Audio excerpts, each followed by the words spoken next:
أنفسنا ومن سيئات أعمالنا من يهده الله فلا مضل له ومن يضلله فلا هادي له ونشهد أن لا إله إلا الله وحده لا شريك له وأشهد أن محمدا عبده ورسوله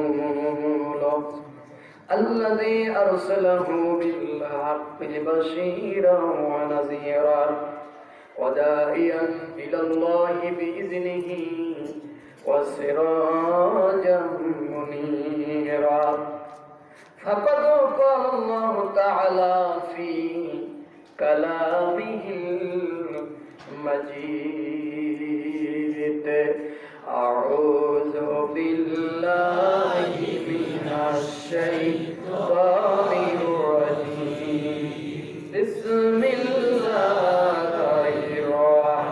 الرحمن الرحيم إن الله وملائكته يصلون على النبي يا أيها الذين آمنوا صلوا عليه وسلموا تسليما اللهم صل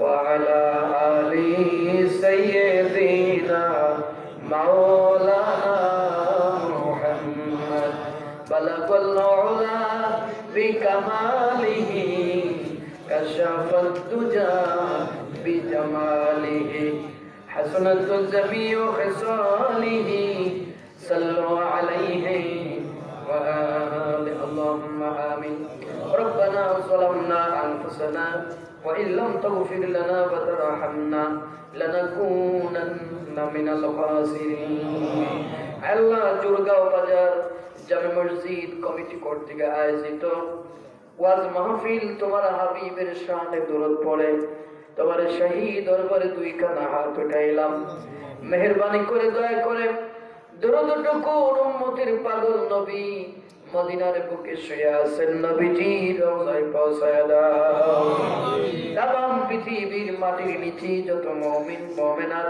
প্রত্যেকের আর পরে সব পৌঁছে দাও আল্লাহ তাআলা আজকের এই মাহফিল খানা যিনারা আয়োজন করেছেন আর দূর দূরান্ত থেকে শোনার জন্য যারা এসেছেন কঠিন কিয়ামতের দিন মুসিবতের সময় এই মাহফিল খানাকে আমাদের সকলের জন্য নাজাতের রসিলা বানিয়ে দিও রব্বুল আলামিন আমি তোমার অসংখ্য আলেম ওলামাদের নিয়ে হাত তুলেছি আল্লাহ কোরআনের মঞ্চে কথা বলার জন্য যতটুকু যোগ্যতার দরকার তা আমার নাই তোমার গায়বী ইলম থেকে এমন কিছু জ্ঞান এমন কিছু কথা তুমি আমাকে দান করে দাও যেই কথাগুলো বলা আমার জন্য সহজ হবে আর তোমার বান্দাদের বুঝতে এবং আমল করতে সহজ হয়ে যাবে ওয়াজআল আখিরা কালামিনা ইনদাল মাউত লা ইলাহা ইল্লাল্লাহ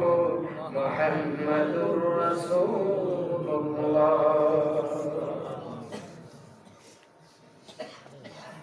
জোরগাঁও বাজার জামে মসজিদ কমিটি কর্তৃক আয়োজিত একদিন ব্যাপী বাৎসরিক ওয়াজ মাহফিল আজকের মাহফিলের সম্মানিত সুনামধন্য শ্রদ্ধেয় সভাপতি জনাব বীর মুক্তিযোদ্ধা ডক্টর আব্দুস সুবহান গোলাম এমপি সাহেব আজকের মাহফিলের অতিথিবৃন্দ জনাব জামাল সর্দার জনাব মোহাম্মদ খোকন ব্যাপারী আজকের মাহফিলের অন্যতম আলোচক যিনি আপনাদের সামনে এতক্ষণ অনেক গুরুত্বপূর্ণ আলোচনা করলেন আপনাদের মসজিদের ইমাম এবং খতিব জনাব হযরত মাওলানা এস এম আব্দুল মুমিন সাহেব আলোচনা করেছেন হাফেজ হযরত মাওলানা বাহারুল ইসলাম সাহেব সহ হযরত উলামায়ে কেরামগণ আমার সামনে বসা বিভিন্ন এলাকা থেকে আগত দিনদার পরহেজগার মুসলিম ভাইরা, পর্দার আড়ালে সম্মানিত বোনেরা, সেই মহান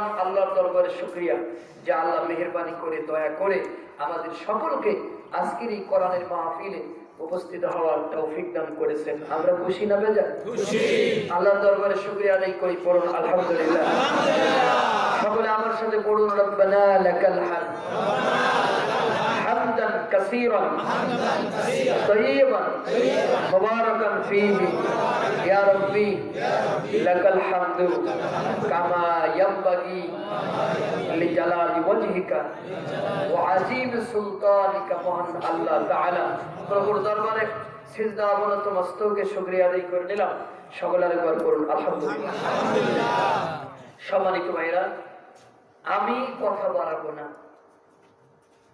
আমি সরাসরি আলোচনায় যাব। শুধু অনুরোধ থাকবে এই যে আমি নিজেও কিছু খাবো না, আপনারাও ভিতরে বসে কিছু খাইতে পারবেন না। আমি এখানে একটা ক্লাস নেব, আমি আপনাদের অ্যাজ এ টিচার, আর আপনারা এখন আমার অ্যাজ এ স্টুডেন্ট। পৃথিবীর কোন বিদ্যালয়ে খাওয়া শোনা একসাথে চলে না। সুতরাং এটাকে আপনি যদি বিদ্যালয় মনে না করেন, আপনি এখান থেকে কিছু শিখতে পারবেন না। এই জন্য দেখেন যে আমাদের দেশে ওয়াজ মাহফিল হচ্ছে, বাট কোনো কাজ হচ্ছে না, আমাদের চরিত্রের কোনো পরিবর্তন নেই। কেন? কারণ আল্লাহ রাব্বুল আলামিন বলে দিয়েছেন যে ওয়াইদা কুরিয়াল কুরআন, যখন তোমার সামনে কোরআনের তেলাওয়াত করা হয় তখন তোমার কাম কি? ফাসতামিউ লাহু, তা তুমি মনোযোগ সহকারে শুনবা। মনোযোগ সন্ধি বিচ্ছেদ করলে হয় মন প্লাস যোগ, যেমন দ্বীপ প্লাস অন্ত ইজিক্যাল টু দিগন্ত। মন প্লাস যোগ সমান মনোযোগ। এখানে শব্দ আছে দুইটা, কথা বলতে হবে আপনাদের। এখানে শব্দ আছে কয়টা? দুইটা। একটা শব্দ হলো মন, আর একটা হলো যোগ। সর্বপ্রথম যদি কোথাও কোরআনের মাহফিল হয় তাহলে আল্লাহর নির্দেশনা হলো তুমি যোগ দিবা। আপনারা যারা এই গ্রাউন্ডে বসে আছেন, আপনারা আর রাস্তার উপরে যারা, তারা এক না। তাদের অবস্থা কেমন? দেখবেন যে একটা মুরগি যখন আপনার ডিম নিয়ে বসে, ওই মুরগির পাখনা থেকে যদি একটা ডিম বের হয়ে যায়, ওই বাচ্চা কিন্তু আর বের হয় না, ওই ডিম কিন্তু নষ্ট হয়ে যায়। তো মুরগির পাখনার নিচে যে ডিমগুলো থাকবে ওইগুলোই আপনার বাচ্চা হবে। একটা ক্লাসরুমের ভিতরে যারা থাকবে ওরাই লেখাপড়া শিখবে। আপনি যদি ক্লাসরুমের বাহিরে সারা জীবন দাঁড়িয়ে থাকেন, আপনার কপালে কখনো লেখাপড়া জুটবে না। আজকে যারা রাস্তার উপর আছে তাদের অবস্থা হলো এরকম, ওই আপনার মুরগির পাখনা থেকে ওই ডিমগুলো বের হয়ে গেছে। ওরা রহমতের ভাগিদার হবে না, আল্লাহর নির্দেশনা অনুযায়ী ওরা মাহফিলে যোগ দিতে পারে নাই। এক। দুই নাম্বার হলো মন দিতে হবে। যোগ দিবেন, মন দিবেন। এখানে অনেকে বসে থাকে কিন্তু মনটা থাকে মিষ্টির দোকানে। কথা বলেন না কেন? মনটা থাকে কোথায়? চায়ের দোকানে। তাহলে আপনি যোগ দিয়েছেন, মন দেন নাই, আর ওরা চার দোকানে বসে মন দিয়েছে, যোগ দেয় নাই। ঠিক আছে কিনা? এরপরে আল্লাহ রাব্বুল আলামিন বলতেছেন ওয়াহসিতু, চুপ থাকবা। মাহফিলের ভিতরে বসে কি করবা? চুপ থাকবা। কেমন চুপ? এমন চুপ থাকবা যে তোমার কারণে যেন অন্যের কোরআন শোনার ব্যাঘাত না ঘটে। ঠিক। তোমার কারণে যেন কোনো মানুষ কোরআন থেকে বিচ্যুত না হয়ে যায়, এরকম তোমার চুপ থাকতে হবে। এটা হলো আমার রিকোয়েস্ট আপনাদের কাছে, যে আমরা এখানে কিছুই খাবো না। সবাই রাজি আছে কিনা? আল্লাহ আমাদের কবুল করুন, বলেন আমিন। আমিন। একটু কমাই দাও হালকা, অনেক ভালো আসতেছে তোমার ভাই। বেজ আছে নাকি? বেজ দেওয়া আছে? একটু কমাই দাও, বেজ কমাই দাও, জিরো করে দাও, বেজ দিবা না। তো ভাইরা আমার বেশি কমে গেল। ভাইরা আমার, তো আসেন আমরা মহাগ্রন্থ আল্লাহর কোরআনের আলোচনায় যাই। তার আগে আমি আপনাদেরকে একটা গজল শোনাতে চাই, যদি আপনারা রাজি থাকেন। ইনশাআল্লাহ। রাজি না থাকলে শোনাবো না ইনশাআল্লাহ। আমি আমার জীবনে অনেক গজল লিখেছি, এখনো লিখি। আমি যখনই কোনো ইস্যু আসে সেই ইস্যু নিয়ে একটা গজল লিখি। আমি করোনা নিয়ে একটি গজল লিখছিলাম। আমাদের দেশে অনেকেই করোনারে গজল মনে করে না, এই জন্য তারা বলে যে করোনার সাথে মোকাবেলা করা হবে, যে কয়টা মোকাবেলা করা হবে সর্বপ্রথম ওই কয়টা অ্যাটাক হয়েছে। কথা কথা কেন? সর্বপ্রথম ওই কয়টা অ্যাটাক হয়েছে। এটা একটা গজব। আপনি দেখেন মসজিদের ভিতরে করোনা ভরায় জন্য 1 কাতার বাই 1 কাতার 3 ফিট বাই 3 ফিট। আচ্ছা বলেন তো মসজিদে নামাজ পড়ে একটা লোকের করোনা হয়েছে? হয় একটা হয় না। বরঞ্চ যারা সেফ জোনে ছিল, যারা আপনার ভালো জায়গায় ছিল, এসির ভিতরে ছিল, করোনা সর্বপ্রথম তাদের ধরেছে না? একটা রিপোর্ট দেখলাম যে ঢাকাতে যারা রিক্সা চালায় এদের একটার গায়েও করোনা নাই। এদের একটার গায়েও করোনা নেই। একটার গায়েও করোনা নেই। বন্ধুগণ আমার, তো আমার গানের ভিতরে আমি লিখেছিলাম যে কথাগুলো অনেক বাস্তব, আপনি টের পাবেন যদি আপনাদের শোনাই। আল্লাহ পাকের গজব তুমি কি বুঝতে পারো না ও ভাই, আল্লাহ পাকের গজব তুমি কি বুঝতে পারো না। চেয়ে দেখো তুমি বিশ্বটাকে, চেয়ে দেখো তুমি বিশ্বটাকে, ধরছে করোনা। ঠিক না? আমি একা গাইবো না, আপনারা গাইবেন? সবাই গাইবো, সবাই গাইতে হবে, আমরা কেউ বাদ থাকবো না। আমার সাথে সবাই বলেন, আল্লাহ পাকের গজব তুমি কি বুঝতে পারো না। আর লাগবে, আল্লাহ পাকের গজব তুমি কি বুঝতে পারো না। চেয়ে দেখো তুমি বিশ্বটাকে, চেয়ে দেখো তুমি বিশ্বটাকে, ধরছে করোনা। আল্লাহ পাকের গজব তুমি কি বুঝতে পারো না ও ভাই, আল্লাহ পাকের গজব তুমি কি বুঝতে পারো না। সীমাহীন তোমার অত্যাচারে বিশ্ব দিশে হারা, ক্ষমতার লোভে আজকে তুমি হয়েছ পাগল পারা, তুমি হয়েছ পাগল পারা। ঠিক না? সীমাহীন তোমার অত্যাচারে বিশ্ব দিশে হারা, ক্ষমতার লোভে আজকে তুমি হয়েছ পাগল পারা, তুমি হয়েছ পাগল পারা। মানুষ মারার অস্ত্র বানাও, মানুষ বাঁচাতে কি তুমি পারো? ঠিক না? মারার অস্ত্র বানাও, মানুষ বাঁচাতে কি তুমি পারো? অত্যাচারীর পথ ছেড়ে তুমি আল্লাহর পথ ধরো, না হলে তোমার নিস্তার নাই, না হলে তোমার নিস্তার নাই, ধরবে করোনা। বলেন আল্লাহ পাকের,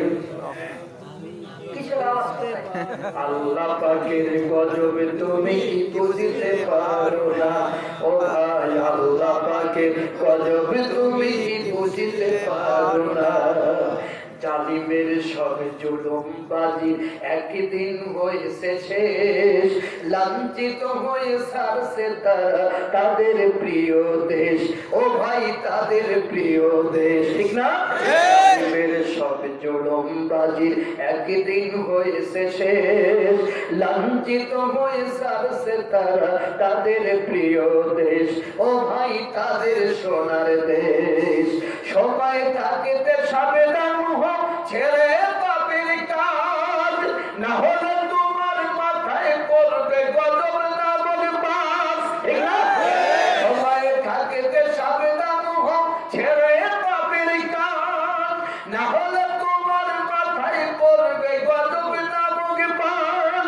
পালিয়ে তোমার লাভ হবে না, পালিয়ে তোমার লাভ হবে না, ধরবে করোনা।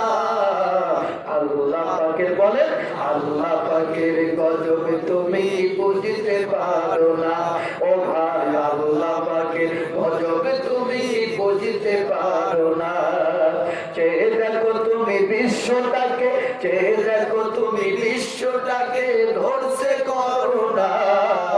আল্লাহ পাকের গজব তুমি কি বুঝতে পারো না ও ভাই, আল্লাহ পাকের গজব তুমি কি বুঝতে পারো না।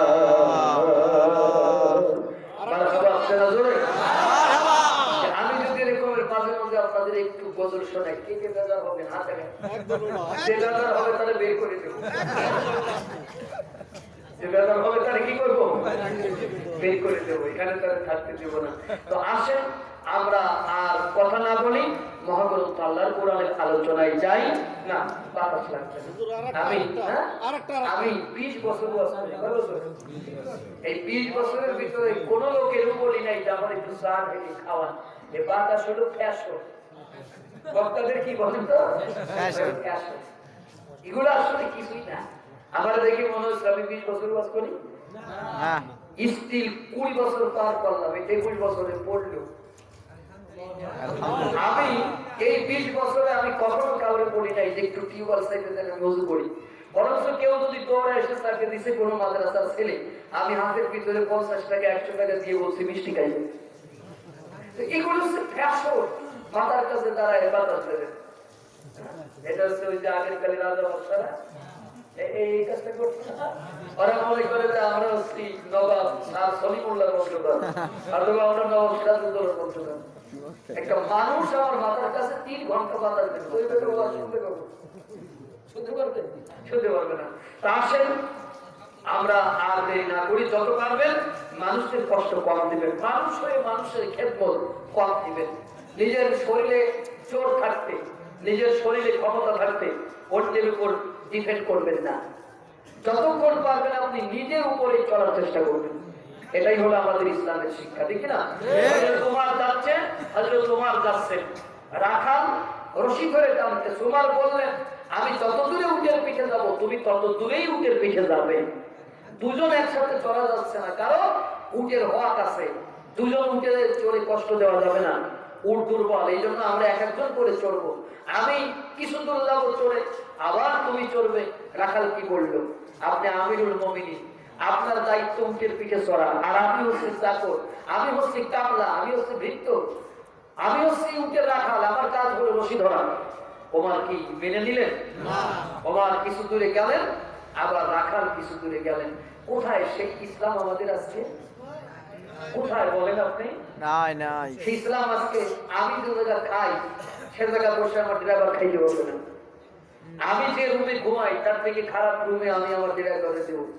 তো এই যে আমরা যে ইসলামের পুলিগুলো দিয়ে বেড়াই, কাজে আর কথায় তো মেলে না, কাজে আর কথায় মেলে না। এজন্য আমাদের উচিত হলো কাজ এবং কথার সাথে মিল রাখা। আল্লাহ আমাদের তৌফিক দিন, আমিন। আর যারা পানি জোরে জোরে ছেড়ে ওযু করতেছেন তাদেরকে বিনয়ের সাথে বলবো যে আপনারা একটু আস্তে আস্তে পানি ছাড়বেন। এমন ভাবে পানি ছাড়তেছেন মনে হচ্ছে জানি আপনি বিরাট কিছু করে বেড়াচ্ছেন।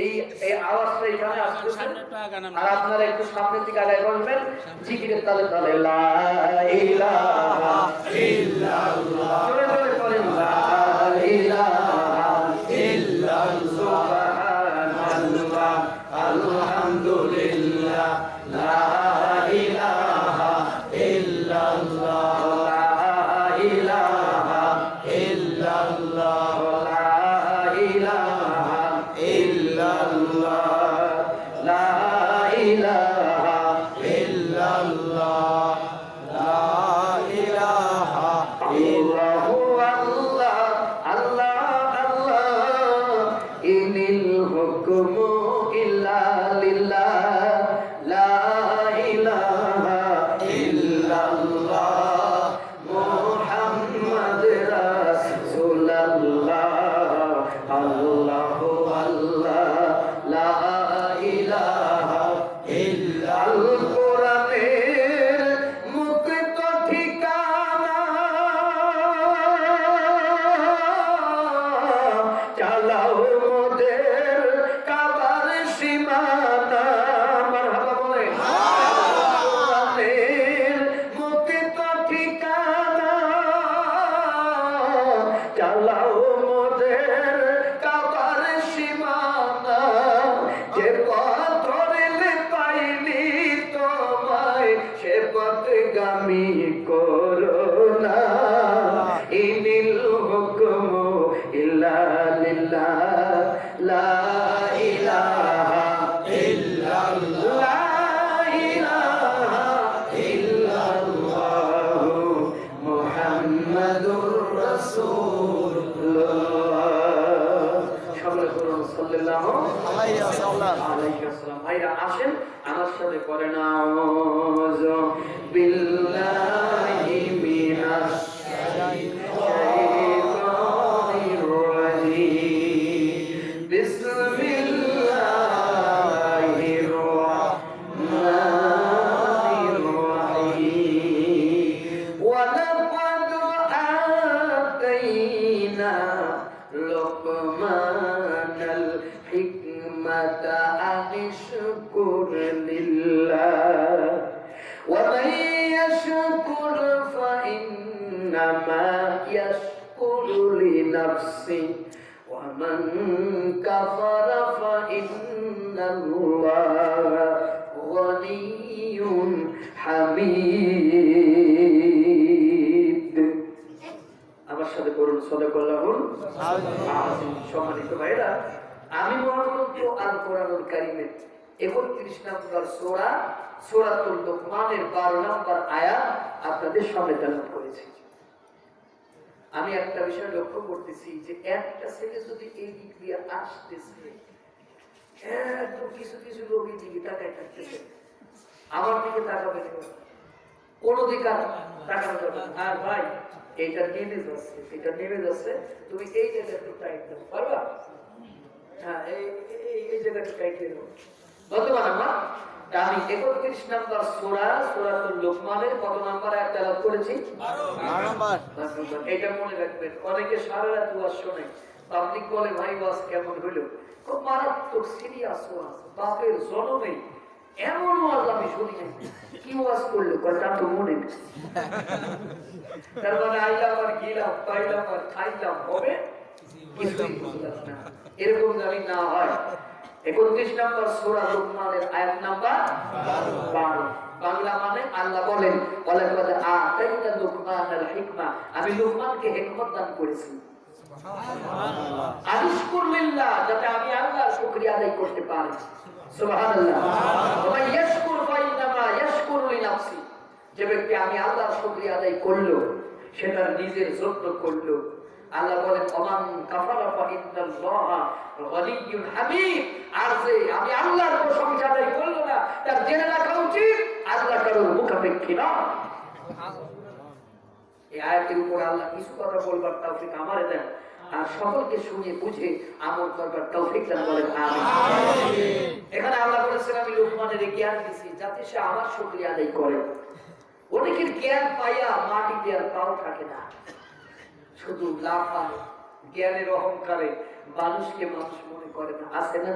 আছে। সালাম দিলে উত্তর দিতে চায় না, কেউ গিয়ে বলে আসসালামু আলাইকুম, এরকমের মুখে হুতুম পেঁচার মতো বলে হাসে না, হাসে না। এরকমের দুই একজনের মাহফিলের ভিতরে দেখি হুতুম পেঁচার মতো বসে থাকে, ওদিক টাকায় ইয়ারবাস করতে মন চায় না, আর বারবার চোখটা ধরে হুতুম পেঁচার দিকে যায়। আরে ভাই আপনি হাসেন না কেন? হাসা হলো 3 প্রকার। কয় প্রকার? রাসূল বলেছেন ডোন্ট লাফটার, উচ্চ স্বরে হাসবে না, অলওয়েজ স্মাইল, সব সময় মৃদু হাসবে, মানে মুস্কি মুস্কি হাসবে। এই মুস্কি মুস্কি হাসা কিন্তু সুন্নাত। মুস্কি হাসা কি বলেন তো? সুন্নাত। সুন্নাত। মুস্কি মুস্কি হাসবে, একটু হাসবে, সব সময় হুতুম পেঁচার মতো বসে থাকি। কেউ যদি কাউকে সালাম দেয়, আপনি যদি একটু মুস্কি হেসে আপনি যদি বলেন যে ওয়ালাইকুম আসসালাম, তাহলে ওই লোককে আপনারে খুঁজে বেড়াবে, তাছাড়া একটা সালাম দেবো। তাছাড়া একটা কি দেবো? সালাম দেবো। সালাম দেবো। আর আপনি যদি হুতুম পেঁচার মতো করে মাথারে ঝাঁকি মারেন, ও আর দেখা হলে আপনারা সালাম দেবে না। বলবে এটা ভালো নয়, বেটা সালাম দেয়া হবে না। ইসলামের শিক্ষাটা দেন, ইসলামের প্রকৃত যে শিক্ষাটা সেটাই আপনার ভিতরে ধারণ করেন। তাহলে এখন থেকে আমরা একটু মুস্কি মুস্কি হাসবো। হাসাও সুন্নাত। হাসা কি? সুন্নাত। হাসাও সুন্নাত। বন্ধুগণ আমার, এখন জ্ঞানের অহংকার করা যাবে না, এটা আল্লাহর পছন্দ না। হযরত মুসা আলাইহিস সালাম তিনি বনী ইসরাঈলদের নিয়ে ওয়াজ করতেছিলেন। হঠাৎ করে ভিতর থেকে একজন উঠে বলল, হে মুসা, বর্তমানে আমাদের ভিতরে সবথেকে জ্ঞানী ব্যক্তিকে? মুসা বলেন আমি। মুসা কি বলেন? আমি। মুসা এই কথাটা অমূলক বলেন নাই, কারণ তখন তার কাছে তাওরাত কিতাব নাযিল হচ্ছিল। তিনি ওই দৃষ্টিকোণ থেকে বললেন আমি, কিন্তু এই কথাটা আমার আল্লাহ পছন্দ করেন না, কারণ আল্লাহ আবিত্ব ভাব পছন্দ করেন না। শুধুমাত্র এই কথা আল্লাহই বলতে পারেন যে I am only all, not others. শুধুমাত্র আমি সর্বসেরা, তাছাড়া পৃথিবীতে আর কেউ নাই। নাই? কথা বলেন কেউ আছে? আমি সেরা, এই কথাটা বলার অধিকার আল্লাহ ছাড়া এই পৃথিবীতে আর কারো নাই। কারণ সেরার সেরা আল্লাহ ছাড়া এই পৃথিবীতে আর কেউ এই দাবি করতে পারে না। আল্লাহ পছন্দ করেন না আমিত্ব ভাব, আমি বড়, এটা আল্লাহ পছন্দ করে না। এই জন্য আপনি যত ছোট হতে পারবেন আল্লাহ নিয়ামত আপনি তত প্রাপ্ত হবেন। এই কথাটা মনে রাখেন, আল্লাহ পছন্দ করলেন না। আমি একটা উদাহরণ দিচ্ছি। আল্লাহ বললেন, সাথে সাথে ফেরত দিয়ে বললেন, মুসা তুমি জ্ঞানী নাও, তোমার থেকে আরো বেশি জ্ঞানী আমার এক বান্দা আছে। মুসা আলাইহিস সালাম রাগ করলেন না, মুসা আলাইহিস সালাম কষ্ট পাইলেন না, শুধুমাত্র বললেন, আল্লাহ তুমি ওই লোকের ঠিকানা আমার একটু দাও, আমি ওই লোকের সাথে একটু সাক্ষাৎ করতে চাই। আল্লাহ কিন্তু ইজিলি বলে দিতে পারতেন, মুসা তুমি এই রাস্তা দিয়ে গেলে আমার এই বান্দারে পাবা, কিন্তু আল্লাহ তা না বলে বললেন, মুসা তুমি একটা মাছ ভেজে নাও, একটা মাছ ভুনা করো। ভুনা করা বোঝো তো? একটা মাছ ভুনা করো, এই ভুনা করে তুমি এই মাছটা নিয়ে রওনা করো। যেদিন এই মাছটা জীবিত হবে তুমি ওই মাছের পিছনে পিছনে গেলে তুমি আমার ওই বান্দারে পাবা। এখন বলেন এই মাছ কবে জীবিত হবে? মুসা কি তা জানে? মুসা জানে? এইটা মুসার জন্য সহজ হলো না কঠিন হলো? কঠিন হয়ে গেল। মুসা আলাইহিস সালাম একজন সফর সঙ্গী নিলেন, তার নাম হলো ইউশা বিন নুন। এই লোকটাকে নিয়ে রওনা করলেন। কিছু দূরে গেলে ইউশা বিন নুন বলে, হে আল্লাহর নবী কতদিন হাঁটবো? মুসা আলাইহিস সালাম বলেন, হুকবা। হুকবা শব্দের অর্থ কেউ কেউ বলেছে অনন্তকাল, কেউ কেউ বলেছে 2,88,00,000 বছর। এতদিন হাঁটবো, অনন্তকাল হাঁটবো, মানে মৃত্যু পর্যন্ত হাঁটবো। আল্লাহ যেমন বললেন এই মাছটা যেদিন জীবিত হবে, কবে জীবিত হবে মুসা জানে না। মুসার জবাবটাও ঠিক করে বলে হলো, মুসা বললো আমি অনন্তকাল হাঁটবো। তাহলে একবার একটু আমাদের বলেন, হযরত মুসা আলাইহিস সালাম জ্ঞান লাভের জন্য সে যদি তার মৃত্যু পর্যন্ত হাঁটতে পারে, আমি আপনি কোরআনের মাহফিলে 2 ঘন্টা কেন বসে থাকতে পারি না? কেন পারি না থাকতে? পারবো। মুসা আলাইহিস সালাম হাঁটতেছেন। কিছু দূরে গিয়া মুসা আলাইহিস সালাম বললেন যে I am very tired, I will sleep now, আমি খুব ক্লান্ত, এখন আমি ঘুমাবো। এটা বলে তিনি একটা পাথর মাথার নিচে দিয়ে ঘুমায় পড়লেন। ইউশা মনে মনে চিন্তা করেন, মুসা আল্লাহর নবী, আমি তো নবী না। মুসা আলাইহিস সালামের প্রেজেন্ট পাস্ট ফিউচারের গুনাহ আল্লাহ মাফ করে দিয়েছে, আমার গুনাহ আল্লাহ মাফ করেছে কিনা আমি জানি না। তো আমি ইবাদত করি। ওলি হওয়ার জন্য যে কয়টা শর্ত আছে, এর ভিতরে ওলিরা খায় কম, ওলিরা বাজে কথা বলে কম, ওলিরা ঘুমায় কম, ওলিরা ইবাদত বন্দেগী করে বেশি। সুবহানাল্লাহ। আর বর্তমানে আমাদের ইবাদত বন্দেগীটা এখন ঠিক আছে, তারাবির নামাজ 20 টাকা পড়া লাগবে না, 8 টাকা পড়তে হবে। দোয়া করা যাবে না, দোয়া করলে হেভি হবে। এগুলো যারা বলে দেখবেন ওরা জীবনে ওদের চোখে পানি পড়ে না, ওদের জীবনেও চোখে পানি পড়ে না। আমাদের দেশে ওলিদেরকে দেখেছি যে দোয়া করেছে, চোখ দিয়ে ঝরঝর করে পানি পড়েছে, পানিতে আপনার বুক ভেসে যাচ্ছে। আপনি দেখেন ওদের কিন্তু কাঁদতে, ওদের চোখে পানি আছে, ওদের মা বললে ওরা কাঁদে না, কেন জানি ওদের অন্তর নিষ্ঠুর হয়ে গেছে।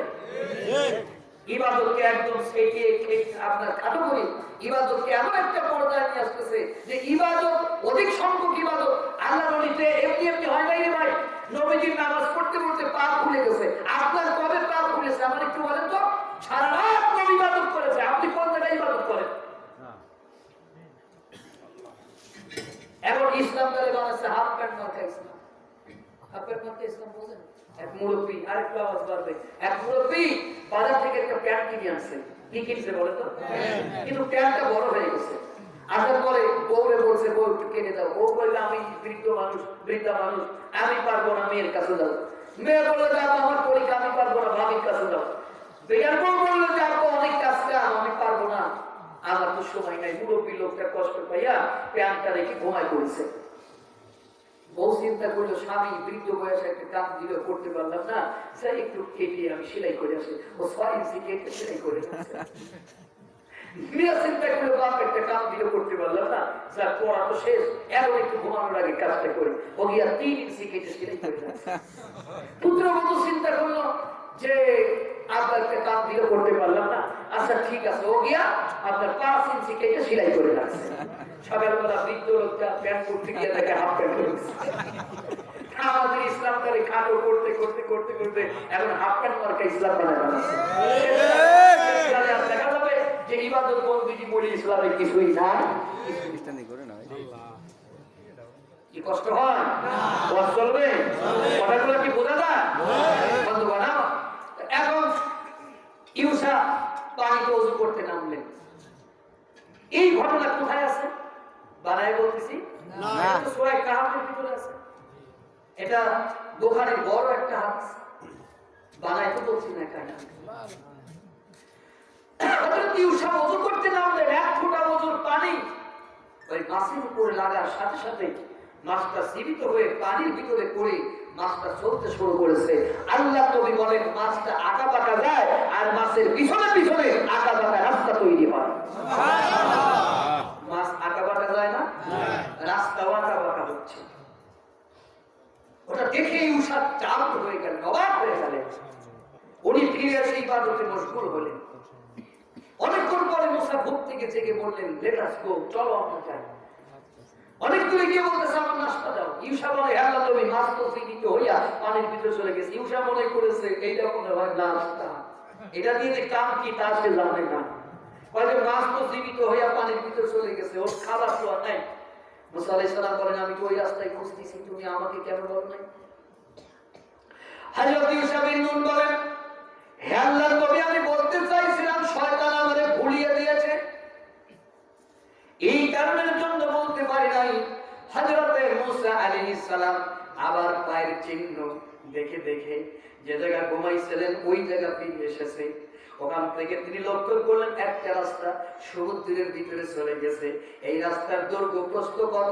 সূরা কাহফের ভিতরে আল্লাহ বলেন মাজমাউল বাহরাইন, দুই সমুদ্রের মধ্যবর্তী স্থানে গিয়া ওই রাস্তাটা মিলিত হয়েছে। সুবহানাল্লাহ। হযরত মুসা আলাইহিস সালাম ওই রাস্তা দিয়ে হাঁটলেন। হাঁটতে হাঁটতে তিনি অনেক দূরে গিয়ে একটা দীপ্তমান পুরুষের দেখা পাইলেন। তাকে গিয়া সালাম দিলেন, তিনিও জবাব দিলেন। মুসা বললেন, আনা মুসা।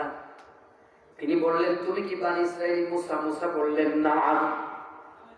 তিনি বললেন, হে মুসা, তুমি আমার কাছে কেন আসছো? মুসা আলাইহিস সালাম বলেন, হে আল্লাহর বান্দা, আল্লাহ আপনারে যে জ্ঞান দিয়েছে তার থেকে আমার একটু জ্ঞান আপনি দেন।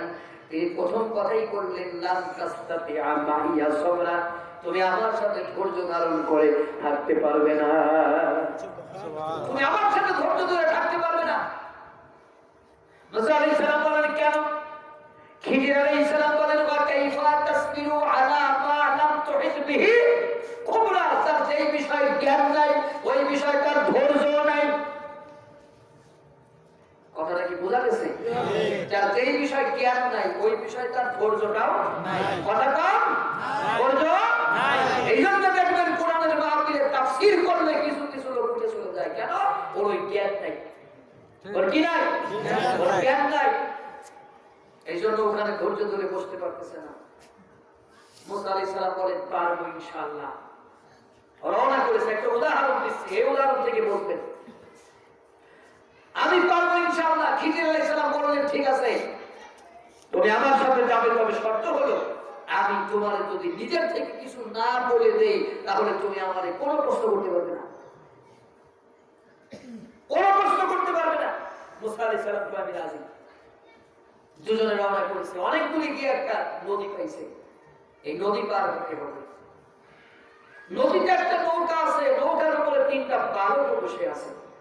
তারা নৌকার উপর ওঠার সাথে সাথে বিদ্যুতের গতিতে এই দুইজনকে নদী পার করে দিয়েছে। সুবহানাল্লাহ, সুবহানাল্লাহ। নৌকা থেকে নেমে খিজির আলাইহিস সালাম কিছু টাকা কিছু পয়সা ওই ছেলেদের হাতে দিয়েছে। ওরা বলছে লাগবে না। কেন? কেন লাগবে না? বলে আমরা আপনাদেরকে এমনি পার করে দিলাম। কেন এমনি পার করবা? বলে আপনাদের মতো এরকম দুই মহান ব্যক্তি আমাদের নৌকা চড়েছে, আমরা বিনা টাকায় আপনাদের পার করে দিলাম। সুবহানাল্লাহ। এই ঘটনা থেকে বোঝা যায় ওই যুগে আল্লাহওয়ালা মানুষের সম্মান কম ছিল না বেশি ছিল? এখন আল্লাহওয়ালা মানুষের সংখ্যা কম আছে না বেশি আছে? অনেক বেশি আছে। কি করে বোঝেন? আমি বুঝি কি করে সেগুলো আমি বুঝাই। বলবো? যদি এখনো কারোর কাছে লাউ ধরে, নতুন লাউ ধরেছে, অর্ধেকটা কেটে ছেলেরে বললো মসজিদের হুজুরকে দিয়ে আসো, তার লাউ না দিয়ে খাওয়া যাবে না, অর্ধেক হুজুরের অর্ধেক আমাদের। একটা ডিম পারলে এক জোর দিয়ে হুজুরকে দিয়ে আসো। মাদ্রাসার হুজুরকে দিয়ে আসো, কথাটা ঠিক কিনা? গাভীতে দুধ দিলে বলে যে যাও এই দুধটুকু হুজুরকে দিয়ে আসো। নতুন দুধ হয়েছে, এটা না খাওয়াইয়ে হুজুরকে না খাওয়া যাবে না। হুজুর রাস্তা দিয়ে যাচ্ছে, মেয়েরা যে মেয়ে মাথায় কাপড় দেয় না সেই মেয়েও টেনে টুনে একটু নিজের আড়াল করার চেষ্টা করে। এটা কি আলেমদের সম্মান নয়? কিন্তু আমার ভাই, এই আলেমেরা কতক্ষণ তাদের এই সম্মানটা ধরে রাখতে পারবে? কারণ আলেমেরা সেই কাজ শুরু করেছে। কেউ বলেছে হাত বুকের উপর বাঁধতে হবে, কেউ বলে যে নাবিকে বাঁধতে হবে। রাস্তার দুই পাশে মসজিদ দুইটা হচ্ছে, পূর্ব পাশে হয় ওরা বাঁধতে বুকের উপরে, উত্তর পাশে হইতে মসজিদ ওরা বাঁধতে নাবির উপরে। কেউ কাউকে সালাম দেয় না, কারোর নামাজ হচ্ছে না কারোর কাছে, কথাটা ঠিক না? এরকমের ফোন মাঝে মাঝে আমার কাছে আসে, হুজুর এলাকায় চরম গন্ডগোল মারামারি, কি হয়েছে? বুকে হাত বাঁধা নিয়ে, নাবিতে হাত বাঁধা নিয়ে। আমরা এখন কি করি? আমি বললাম যে ইচ্ছা হলে বুকে বাঁধতো, ইচ্ছা হলে নাবিতে বাঁধতো, ইচ্ছা যদি কোটে বাঁধতে না করে, কোনো দ্বারা বাঁধতে না, সোজা ছেড়ে দিয়ে নামাজ পড়ো। এই নিয়ে যদি কিয়ামতের মাঠে আল্লাহ তোমারে কোনো প্রশ্ন করে আমারে ফোন করি।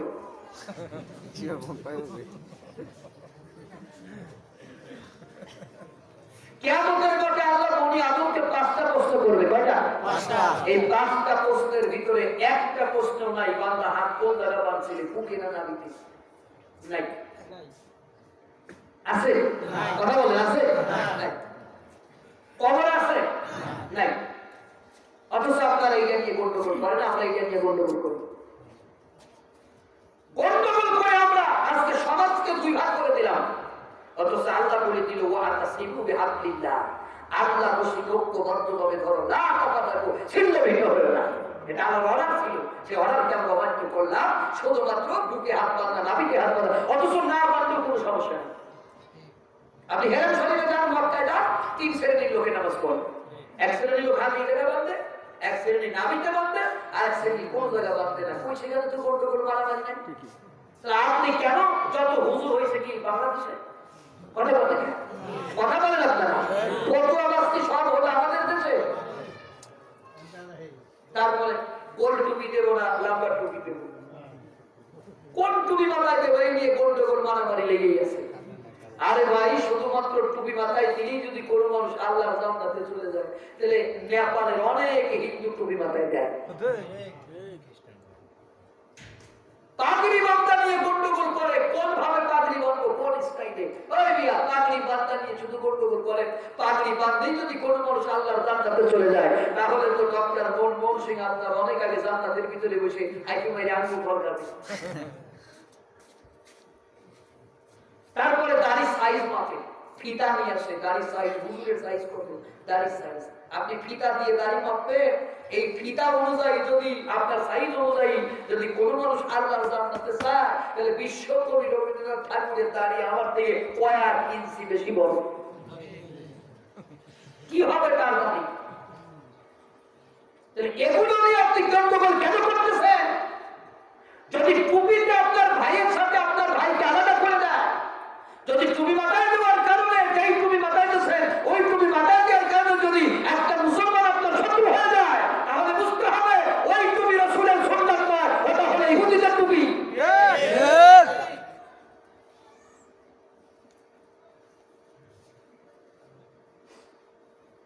এগুলো নিয়ে গন্ডগোল মারামারি করা যাবে না।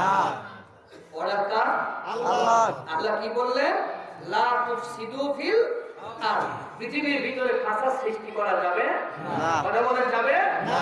আল ফাসাদু আসাদু মিনাল কতল, ফাসাদ কতলের থেকেও বড় ধরনের অপরাধ।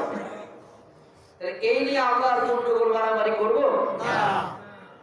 যে জায়গা বাঁধতে আমরা সালাম দেবো, তার সাথে কথা বলবো, মুসলমান আমাদের ভিতরে ঐক্যতা থাকবে। আমি জানি না আপনার লাগে এগুলো আছে কিনা, এগুলো আমার আলোচনায় আসবে তাই আমি বলে দিলাম। সম্মানিত ভাইয়েরা, মুসা আলাইহিস সালাম দেখলেন যে ওরা একটা টাকাও দিল না, বিনা টাকায় পার করে দিল। কিন্তু খিজির আলাইহিস সালাম নৌকা থেকে নেমে এক বাড়ি দিয়ে নৌকার একটা তক্তা ভেঙে ফেলে দিয়েছে। মুসা আলাইহিস সালাম রেগে গিয়ে বলতেছে, হে খিজির, যারা আমাদের বিনা টাকায় নৌকা পার করে দিল, তুমি তাদের নৌকা ভেঙে দিলে কেন? খিজির আলাইহিস সালাম বলেন, আচ্ছা বলেন এই যে নৌকা ভাঙছে এর ভিতরে রহস্য আছে কি নাই? আছে। কিন্তু খিজির আলাইহিস সালাম ধৈর্য ধরতে পারছে না। কেন? এই জ্ঞানটা তার নাই। কথা বলে, এই জ্ঞানটা তার নাই। খিজির আলাইহিস সালাম বলেন, তোমার না বলছিলাম যে তুমি আমার সাথে ধৈর্য ধরে থাকতে পারবে না? মুসা আলাইহিস সালাম কয়, আমার ভুল হয়েছে, এমন ভুল আর হবে না, আপনি আমার সাথে করে নিয়ে যান। এই এরপর আবার গেছে তারা অনেক দূরে গিয়া অনেক বালক খেলা করে বেড়াচ্ছে, ওর ভিতর থেকে একটা বালকের ধরি এক কোপ দিয়ে দেহ থেকে মাথাটা আলাদা করে ফেলেছে। মুসা আলাইহিস সালাম দেখি গিয়ে বলতে, এই খিজির, একটা নিষ্পাপ বালকের হত্যা করলে এর ভিতরে আবার কিসের শিক্ষা থাকে? খিজির আলাইহিস সালাম বলেন, তোমার না বলছিলাম যে লান তাসতাতিআ মাইয়া সাবরা, তুমি আমার সাথে ধৈর্য ধারণ করে থাকতে পারবে না। মুসা কয় যে আমার ভুল হয়েছে, এমনটি আর হবে না। কয়টা হলো? এই যে বালকের হত্যা করেছে এর ভিতরে রহস্য আছে কি নাই? আছে। তারপরে আবার তারা চলে গেছে একটা গ্রামের ভিতরে, লোকালয়ের ভিতরে ঢুকে যেই বাড়িতে খাবার চায় ওই বাড়িওয়ালা দরজা বন্ধ করে দেয়। মুসা আলাইহিস সালাম প্রচন্ড রেগে গেলেন যে আমাদেরকে এরা কেন খেতে দেয় না, আমাদের থেকে দরজা বন্ধ করে দেয়। মুসা আলাইহিস সালাম দেখলেন যে ওই গ্রামের এক পাশে গিয়া খিজির আলাইহিস সালাম একটা বাড়ি প্রাচীর ভেঙে যাচ্ছে, সেই প্রাচীরের ইটগুলো তুলে তুলে পাথরগুলো তুলে তুলে তিনি প্রাচীর ভালো করতেছে। মুসা আলাইহিস সালাম বললেন, খিজির রে, যেই গ্রামের লোকেরা আমাদের খেতে দিল না সেই গ্রামের প্রাচীর আমরা ভালো করবো কেন? শুনতেছেন? সেই গ্রামের প্রাচীর আমরা ভালো করবো কেন? আপনি কিছু টাকা দেন মজুরি হিসাবে, আমরা সেগুলো দিয়ে খাবার কিনে খাবো। খিজির বলেন, মুসা এই যে প্রাচীরটা ভালো করতেছে এর ভিতরে রহস্য আছে কি না? খিজির বলেন, মুসা আমি তোমাকে আর আমার সাথে রাখবো না। মুসা আলাইহিস সালাম বলেন, আমিও আর তোমার সাথে থাকবো না, কিন্তু যাবার আগে ওই নৌকাটা তুমি বিনা কারণে কেন ভেঙেছো? তুমি এই বালকের কেন হত্যা করেছো? আর এই প্রাচীর কেন বিনা কারণে টাকা ছাড়া ভালো করে দিলে? এই তিনটা কারণ আমি জানতে চাই। হযরত মুসা যদি এই তিনটা কারণ জানতে চায়, আপনারা জানতে চান না? সবাই জানতে চান, কিন্তু দুঃখের বিষয় এই বছর আমার বলার কোনো ইচ্ছাই নেই। না, এই তিনটা আমি রেখে যাবো। আল্লাহ যদি বাঁচায়, আবার যদি আমার আনেন তাহলে আবার এসে বলবো। কিছু কিছু আর রেখে যেতে হয়, তাতে পরের বছর আবার দাওয়াত পাওয়া যায় না। এইটা কোনো কথা না। এটা হলো আপনি মরলে এখনই মরতে পারেন, এক সেকেন্ড তো আপনি বাঁচতে পারবেন না। তাহলে এক সেকেন্ডের ভিতরে আমাদের ওয়াজও শেষ হবে। মানুষ আশাই বাঁচে, কি বলে বাবাজি? মানুষ আশায় বাঁচে না। তা আপনি আশায় 1 বছর বাঁচেন, আপনার 1 বছর বাঁচা হলে আর আমারও আরেকটা দাওয়াত বেড়ে গেল, তাহলে আপনার ওলা বা আমার ওলা কি এই দিনটা কি থাকবে? থাকবে? আচ্ছা, আমি চাচ্ছি যে এটা আমি বলে দিব, তবে এখন বলবো না, আমার আখেরি দোয়ার আগে আমি বলে দিব ইনশাআল্লাহ। এখন আমরা মূল আলোচনায় যাই। কোন জায়গায় রাখলাম? যে সূরাতুল লুকমান। এই সূরাটির নাম হলো লুকমান। লুকমান কোন নবী নয়, লোকমান কোন আবার ফেরেশতাও নয়। তাহলে তিনি কেমন মানুষ? এমন একজন মানুষ আল্লাহ তাআলা এত পছন্দ করতেন। তিনি কালো, পেটে নাক চ্যাপ্টা, দেখতে ভালো না, বিশ্রী চেহারার একজন মানুষ। এই পৃথিবীতে 3 জন মানুষ খুব কালো, কিন্তু তাদের মর্যাদা অনেক ভালো। একজন হচ্ছেন হযরতে বেলাল রাদিয়াল্লাহু তাআলা আনহু, সুবহানাল্লাহ, সুবহানাল্লাহ। একজন হচ্ছেন হযরতে লুকমান আলাইহিস সালাম, আর একজন হচ্ছেন হযরতে উমর রাদিয়াল্লাহু তাআলা আনহু কর্তৃক মুক্ত গোলাম হযরত মাহজা রাদিয়াল্লাহু তাআলা। সুবহানাল্লাহ। হযরত কাতাদা রাদিয়াল্লাহু তাআলা আনহু থেকে বর্ণিত একটা ঘটনা, বিস্ময়কর ঘটনা। তিনি বলেন, আল্লাহ রাব্বুল আলামিন লুকমানকে এত পছন্দ করতেন, আল্লাহ লুকমানের সামনে 2টা জিনিস রাখলেন, একটা নবুয়ত আর একটা হিকমত। আল্লাহ বললেন, লুকমান তুমি কোনটা নেবে, নবুয়ত নাকি হিকমত? লুকমান আলাইহিস সালাম হিকমত নিলেন, নবুয়ত নিলেন না। তার সাথীরা পরবর্তীতে তাকে প্রশ্ন করল, লুকমান আল্লাহ তোমাকে পছন্দ করে নিতে বললেন নবুয়ত আর হিকমত, তুমি রিসালাতের দায়িত্ব না নিয়ে হিকমত কেন নিলে? লুকমান বললেন, ও আমার সাথীরা শোনো, রিসালাতের দায়িত্ব পালন করতে হলে বাধা বিপত্তি আসে, মার খেতে হয়, জেল খাটতে হয়, ফাঁসির মঞ্চে যেতে হয়। এই অত্যাচার নির্যাতন এত পরিমাণে বেড়ে যায়, আল্লাহর সহযোগিতা ছাড়া রিসালাতের দায়িত্ব পালন করা যায় না। আল্লাহ রাব্বুল আলামিন আমাকে পছন্দ করে নিতে বলেছেন। আমি যদি পছন্দ করে নেই, আল্লাহ আমাকে সহযোগিতা করবে না না করবে আমার জানা নাই। আল্লাহ যদি আমার সহযোগিতা না করেন, তাহলে আমি রিসালাতের দায়িত্ব পালন করতে পারবো না। এই কারণে হিকমত নিলাম। হিকমত পালনের জন্য বড় ধরনের বাধা কোনো বিষয় নয়। যে জায়গা সুবিধা পাবেন ওই জায়গা ওই রকমের কথা বলবেন। কথা বলবেন নাই? সভাপতি আপনার অনুকূলে, পাবলিক আপনার অনুকূলে, পিটাইয়ের টেবিল ভেঙে ফেলান, নামের আগে জিহাদি বক্তা হয়ে যাবেন।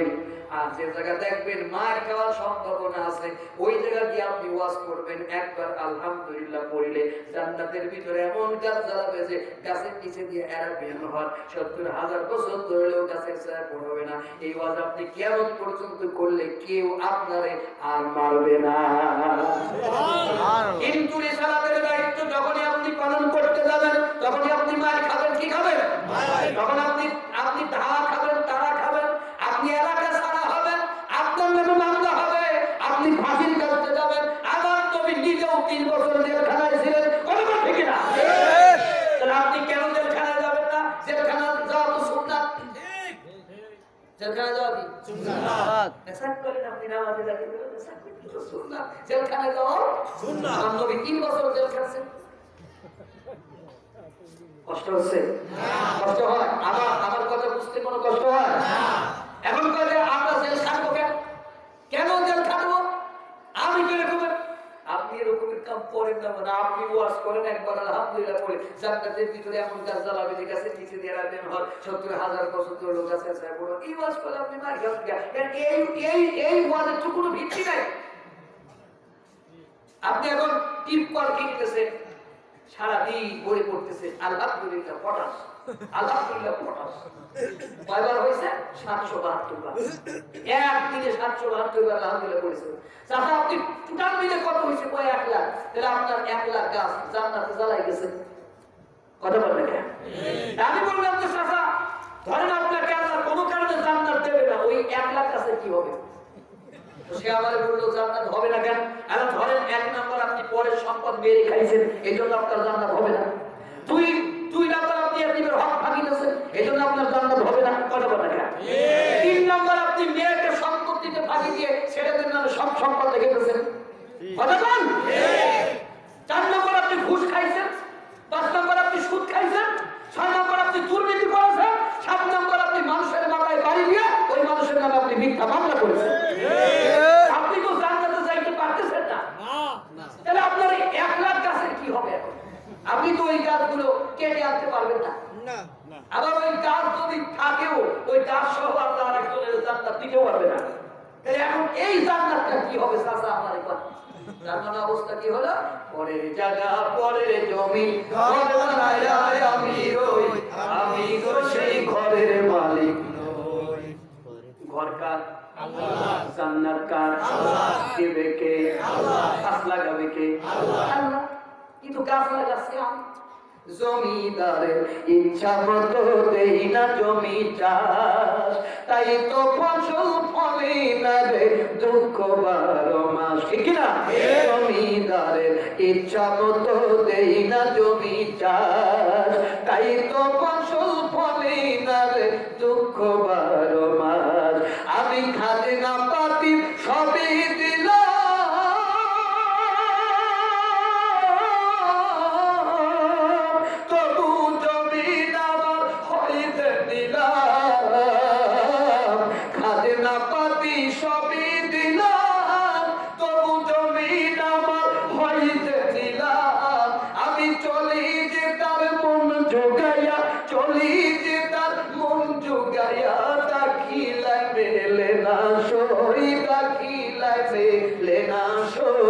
আমি তো সেই ঘরের মালিক। কথা কন? আমি তো সেই ঘরের মালিক। ঘর কার? আল্লাহ। জমিদারের ইচ্ছা মতো দেই না জমি চাষ। কথাটা কি বোঝে? পরের জায়গা পরের জমি ঘর বানায় আমি রই। কথাটা তো বোঝেন নাই। এই মাথা থেকে পা পর্যন্ত বিশাল এক জমি, এই জমির মালিক আমার আল্লাহ। জমির মালিক কে? আল্লাহ। জমিদারের ইচ্ছা মতো দেই না জমি চাষ। তার মানে জমিদারের ইচ্ছা হলো আল্লাহর কোরআন। এই কোরআন দ্বারা আপনার মাথা চলবে কিন্তু চলে না, এই কোরআন দিয়ে আপনার চোখ চলবে কিন্তু চলে না, এই কোরআন দিয়ে আপনার মুখ চলবে কিন্তু চলে না, এই কোরআন দিয়ে আপনার হাত চলবে তাও চলে না, আপনার বডি চলে না, আপনার সমাজ চলে না, অর্থনীতি চলে না, পররাষ্ট্রনীতি চলে না, কনস্টিটিউশন চলে না। জমিদারের ইসলাম করতেই না জমি চাষ, তাই তো ফসল ফলে না রে, দুঃখ বড় মার, খালনা পানি সবই আপনি দেবেন, জমি আপনার নিলাম হয়ে জাহান্নামে চলে যাবে। কারণ আপনি জমিদারের ইচ্ছায় আপনার জমি আপনি চাষ করেন না। সম্মানিত বন্ধুগণ আমার, হযরত লুকমান আলাইহিস সালাম তিনি রিসালাতের দায়িত্ব নিলেন। এই রিসালাতের দায়িত্ব পালনের জন্য আল্লাহর সহযোগিতার বড়ই দরকার। কারণ রিসালাতের দায়িত্ব পালন করতে গেলে বড় ধরনের বিপদের সম্মুখীন হতে হয়, ঠিক না বেরে? এর বাস্তব উদাহরণ আমি কয়েকটা আপনাদের দেই। হযরত মুসা আলাইহিস সালাম তিনি নদীর কিনারায় চলে গেলেন। তিন দিক থেকে ফেরাউনের সৈন্য বেষ্টিত, একদিকে পানি, পালাবার কোনো রাস্তা নাই। মুসার চিন্তা হলো, ফেরাউনের চিন্তা হলো, হয় মুসা এবং তার গোষ্ঠীর লোকেরা পানি খেয়ে খেয়ে মরবে, না আমার তরবারির পথ খেয়ে মরবে, দুটোর একটা খাওয়াই লাগবে। এটা হলো ফিরাউনের চিন্তা। কিন্তু আমার আল্লাহর চিন্তা উল্টো, পানি মুসাও খাবে না, ফিরাও মুসাও খাবে না, তার গোষ্ঠীর লোকেরাও খাবে না, পানি তুই ফেরাউন খাবি। ভালো করে বোঝেন, যেই জাতি শয়তানেরা আল্লাহওয়ালা মানুষদের বিরুদ্ধে যেইটা দিয়ে ষড়যন্ত্র করেছে, ওইটার ভিতরেই তারা শেষ হয়েছে, তারা বাঁচতে পারেনি। পানি তুই খাবি। মুসা আলাইহিস সালাম কে আল্লাহ বললেন, মুসা তোমার হাতে কি কয় লাঠি, বাড়ি মারো পানি দিতে।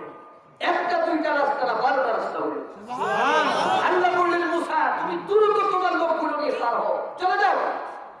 হযরত মুসা আলাইহিস সালাম সমস্ত লোকজন নিয়ে পার হয়ে চলে গেলেন। এবার ফিরাউন তার ঘোড়াকে রাস্তার উপর উঠাবে, ঘোড়া রাস্তার উপর ওঠে না, কারণ ঘোড়া চার পায়ে জানোয়ার বুঝতে পারছে, দো পায়ে জানোয়ার ফিরাউন বুঝতে পারলো না। ঘোড়া বুঝতে পারলো রাস্তা তো ফিরাউনের বাপের বানানো না, বাপের বানায় না, এক রাতে রাস্তা হলো। এই রাস্তা অটো হয়েছে, অটো ভেঙে যাওয়ার সম্ভাবনা বেশি। এই রাস্তার উপর উঠলে আমার খবর আছে রাস্তায় উঠা যাবে না, কোনোভাবেই সে রাস্তায় উঠবে না। আল্লাহ ফেরেশতাকে বললেন, ফেরেশতা তুমি একটি ঘোড়া হয়ে রাস্তার উপর দিয়ে দৌড় মারো।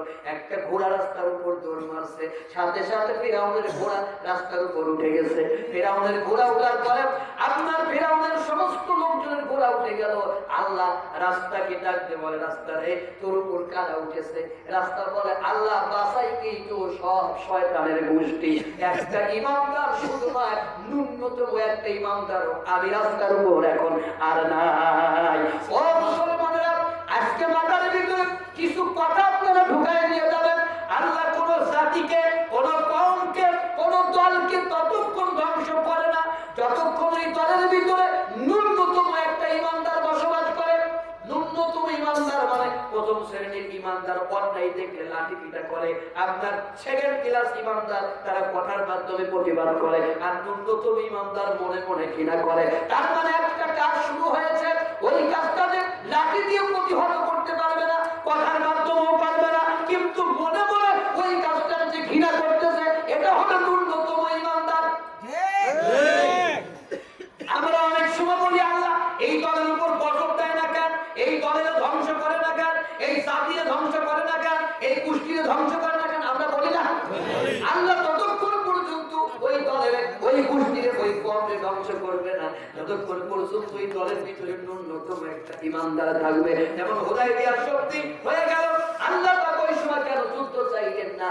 যুদ্ধ করার মতো ক্ষমতা তো মুসলমানদের ছিল, তারপর আল্লাহ কেন মক্কা অ্যাটাক করে পছন্দ করলেন না? সন্ধি পছন্দ করলেন। এর অন্যতম কারণ হলো ওই সময় যদি মুসলমানেরা মক্কা অ্যাটাক করত, তাহলে মক্কার ভিতরে গোপন কায়দায় এমন কিছু মুসলমান ছিল কাফিরদের ভিতরে ঘোরাফেরা করতেছিল, এইগুলো মুসলমানরা জানতো না। মুসলমানের অজান্তেই ওই মানুষগুলো আক্রান্ত হতো, তাদের দুইটা বিপদ হতো।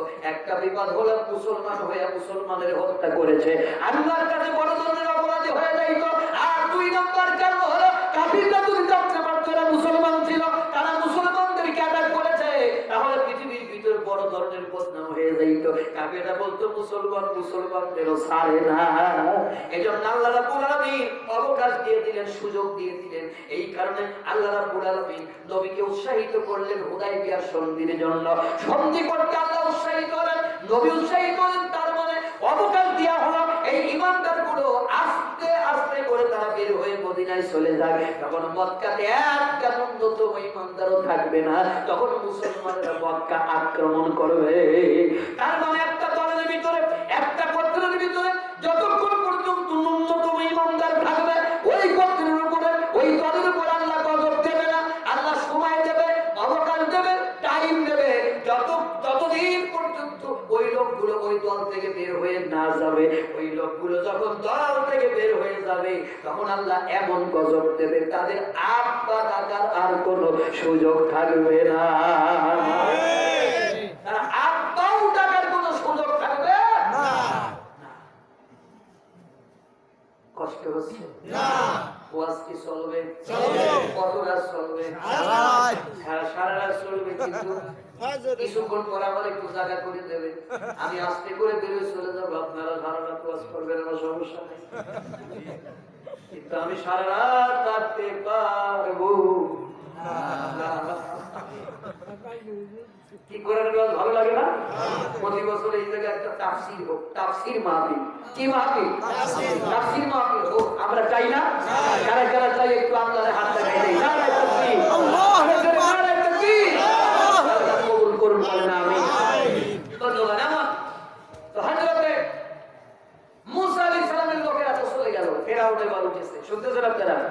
ফিরাউনের সব লোক যখন রাস্তার উপর উঠেছে, আল্লাহ বলে রাস্তা তোমার উপর কারা? কয় যে আল্লাহ ভাষাই কি তো সব শয়তানের গোষ্ঠী, একটা ইমানদার ওইখানে নাই। আল্লাহ বললেন এখন কি হবে? রাস্তা বললেন তুমি যা বলবো আমি তাই করব। আল্লাহ বললেন ভেঙে যাও। কি করো? ভেঙে দাও। ভেঙে দাও। পানির বাঁধ দিলে পানির গতি বাড়ে না কমে? বাতাসের বাঁধ দিলে বাতাসের গতি বাড়ে না কমে? ওরকমের আল্লাহর বান্দাদেরকে বাধা দিলে তাদের গতি বাড়ে না কমে? কথা কম। আল্লাহওয়ালা মানুষদের বাধা দিলে তাদের গতি কমে না, তাদের গতি শুধু বাড়তেই থাকে।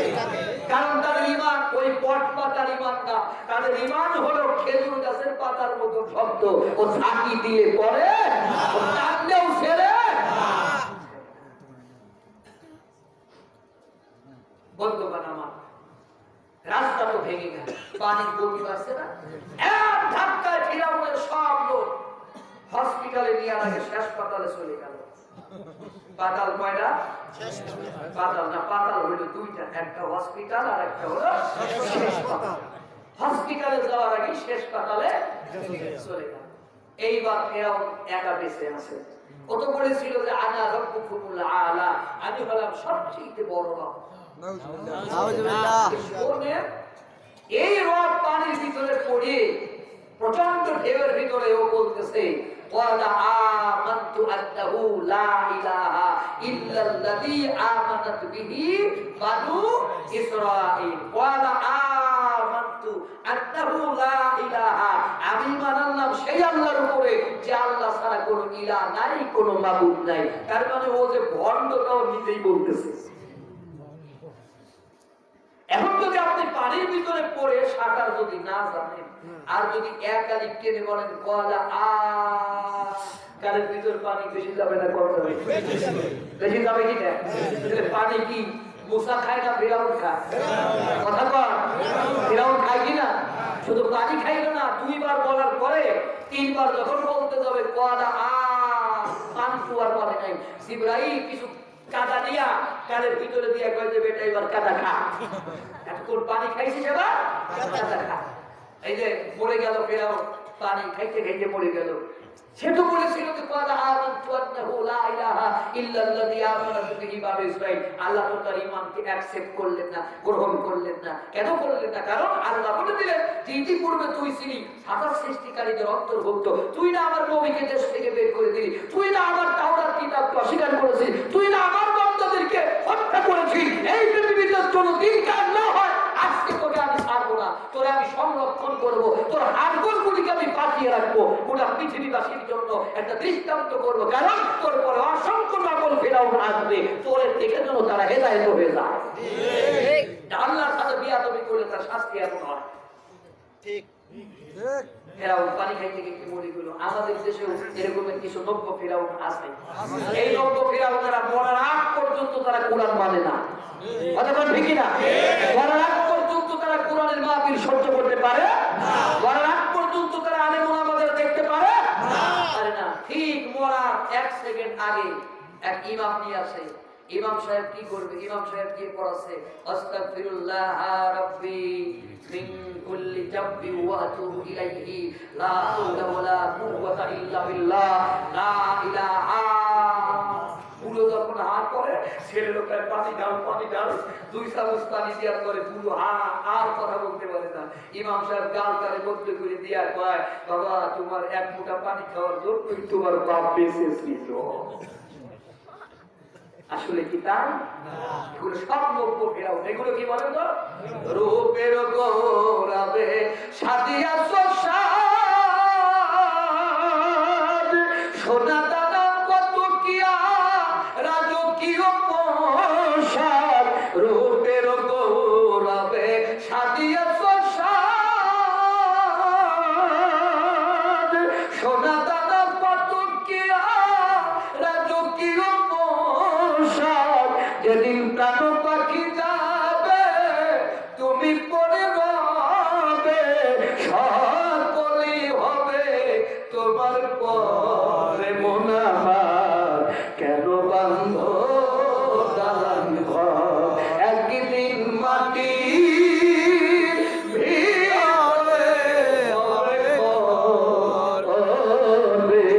মন আমার কেন বান্ধ দালান ঘর।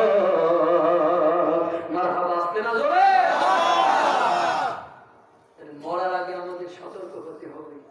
আমরা যেন ফিরাউন মার্কা মরা আমাদের কপালের নামে জোটে, আমরা যেন রাসূলের প্রিয় উম্মত হয়ে পড়তে পারি। আল্লাহ আমাদের তৌফিক দিন, বলেন আমিন। তাহলে আপনারা বলেন, এখানে মুসাকে সহযোগিতা করেছে কে? আল্লাহ। রিসালাতের দায়িত্ব পালনের জন্য আল্লাহর সহযোগিতার দরকার আছে কি নাই? আছে। আমার নবী বদরের মাঠে সৈন্য রিক্রুট দিচ্ছেন, সৈন্য নিয়ে দাঁড়ায় গেলেন। ছোট ছোট আব্দুর রহমান বিন আউফ বলেন, ছোট আল্লাহ রাসূল এক পাশে দাঁড়ায় গেলেন সাহাবীদের নিয়ে, আর এক পাশে আবু জেহেল তার সৈন্যদের নিয়ে দাঁড়ায় গেল। শয়তান এসে আবু জেহেলকে বলল, আবু জেহেল রে, পুরা ময়দান ঘুরে আসলাম, আজকে তোমাদেরকে পরাস্ত করতে পারবে এমন মানুষ এই ময়দানে আমি একটাও খুঁজে পাইলাম না। আজকে তোমাদেরকে কেউ পরাজিত করতে পারবে না, কারণ ইন্নী জারুল লাকুম, আমি তোমাদের সাথে আছি। কি আছি? সাথে আছি। আপনাদের মনে হয় কষ্ট হচ্ছে? না, কথা বের হচ্ছে না আপনাদের মুখ থেকে। আমি কি কিছু খাইছি? না, আমি তো কিছু খাই নাই, আপনাদের এখনো খাওয়াই নাই। ইন্নী জারুল লাকুম, আমি তোমাদের সাথে আছি। কিছুক্ষণ পরে শয়তান এসে বলল, আমি আর তোমাদের সাথে নাই। কি বললো? আমি আর তোমাদের সাথে নাই। কেন? বলতেছে, আমি তো পুরো মাঠ এখন ঘুরে দেখে আসলাম, আল্লাহর ফেরেশতা ভুলে গেছে। তুমি আল্লাহরে ভয় করো না, কিন্তু ইন্নী আখাফুল্লাহ, আমি আল্লাহরে ভয় করি। তার মানে শয়তানও আল্লাহরে ভয় করে। শয়তান চলে গেল। আমি কিন্তু উদাহরণ দিচ্ছি যে রিসালাতের দায়িত্ব পালনের জন্য সহযোগিতা যে দরকার আল্লাহ, সেই উদাহরণগুলো দিচ্ছি। শয়তান চলে গেল। আবু জেহেলের মাথার ভিতরে কিন্তু এই কথাটা গেল যে এই মাঠে ফেরেশতা আসছে। ঠিক কিনা বলেন? আল্লাহর নবী যখন সৈন্য রিক্রুট দিচ্ছিলেন, ছোট ছোট 2টা বালক, একটার নাম মুয়াজ আর একটার নাম মাআজ। তাদের মায়ের নাম হলো আফরা। মায়ের নাম কি? আফরা। বুখারীর হাদিসের ভিতরে আছে, ওরা 2 ভাই গিয়া রাসূলের কাছে কান্নাকাটি শুরু করে দিল, আমাদেরকে জিহাদের মাঠের অনুমতি দেন। রাসূল বললেন, আমি বড়টার অনুমতি দেব, ছোটটার অনুমতি দেব না। ছোটজন বলে ইয়া রাসূলুল্লাহ আপনি কোনো টেনশন করবেন না, আমার ভাইয়ের থেকে আমার গায়ের শক্তি কোনো অংশেই কম নাই, আপনি যদি ইচ্ছা করেন আমাকে শক্তি পরীক্ষা করে নিতে পারেন, আমি আমার ভাইয়ের সাথে শক্তি পরীক্ষা দিতে রাজি আছি।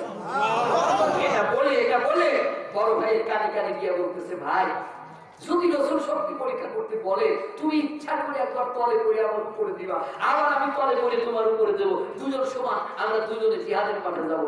আহা, ছোট ছোট বাচ্চারা জিহাদের মাঠে যাওয়া তাদের কি স্বাদ ছিল, শহীদ হবার তাদের মনের ভিতরে কি বাসনা ছিল।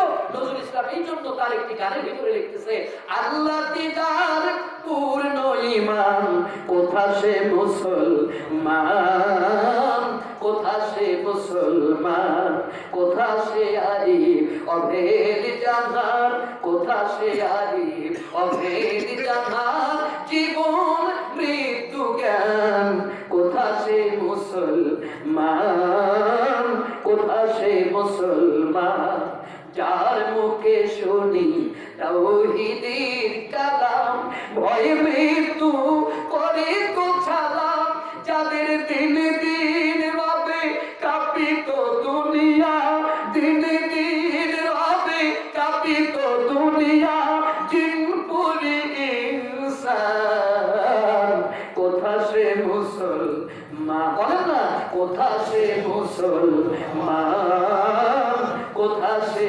মুসলমান, স্ত্রী পুত্রে আল্লাহর শুভে জিহাদে যে নির্ভীক হেসে কুরবানি দিত হায় প্রাণ, আজ তারা মাগে ধী, কোথা সে শিক্ষা আল্লাহ সারা ত্রিভুবনে ভয় করে তোরা সারা, আজাদ করিতে এসেছিল যারা, আজাদ করিতে এসেছিল যারা, সাথে কুরআন কোথা সে মুসলমান, কোথা সে মুসলমান।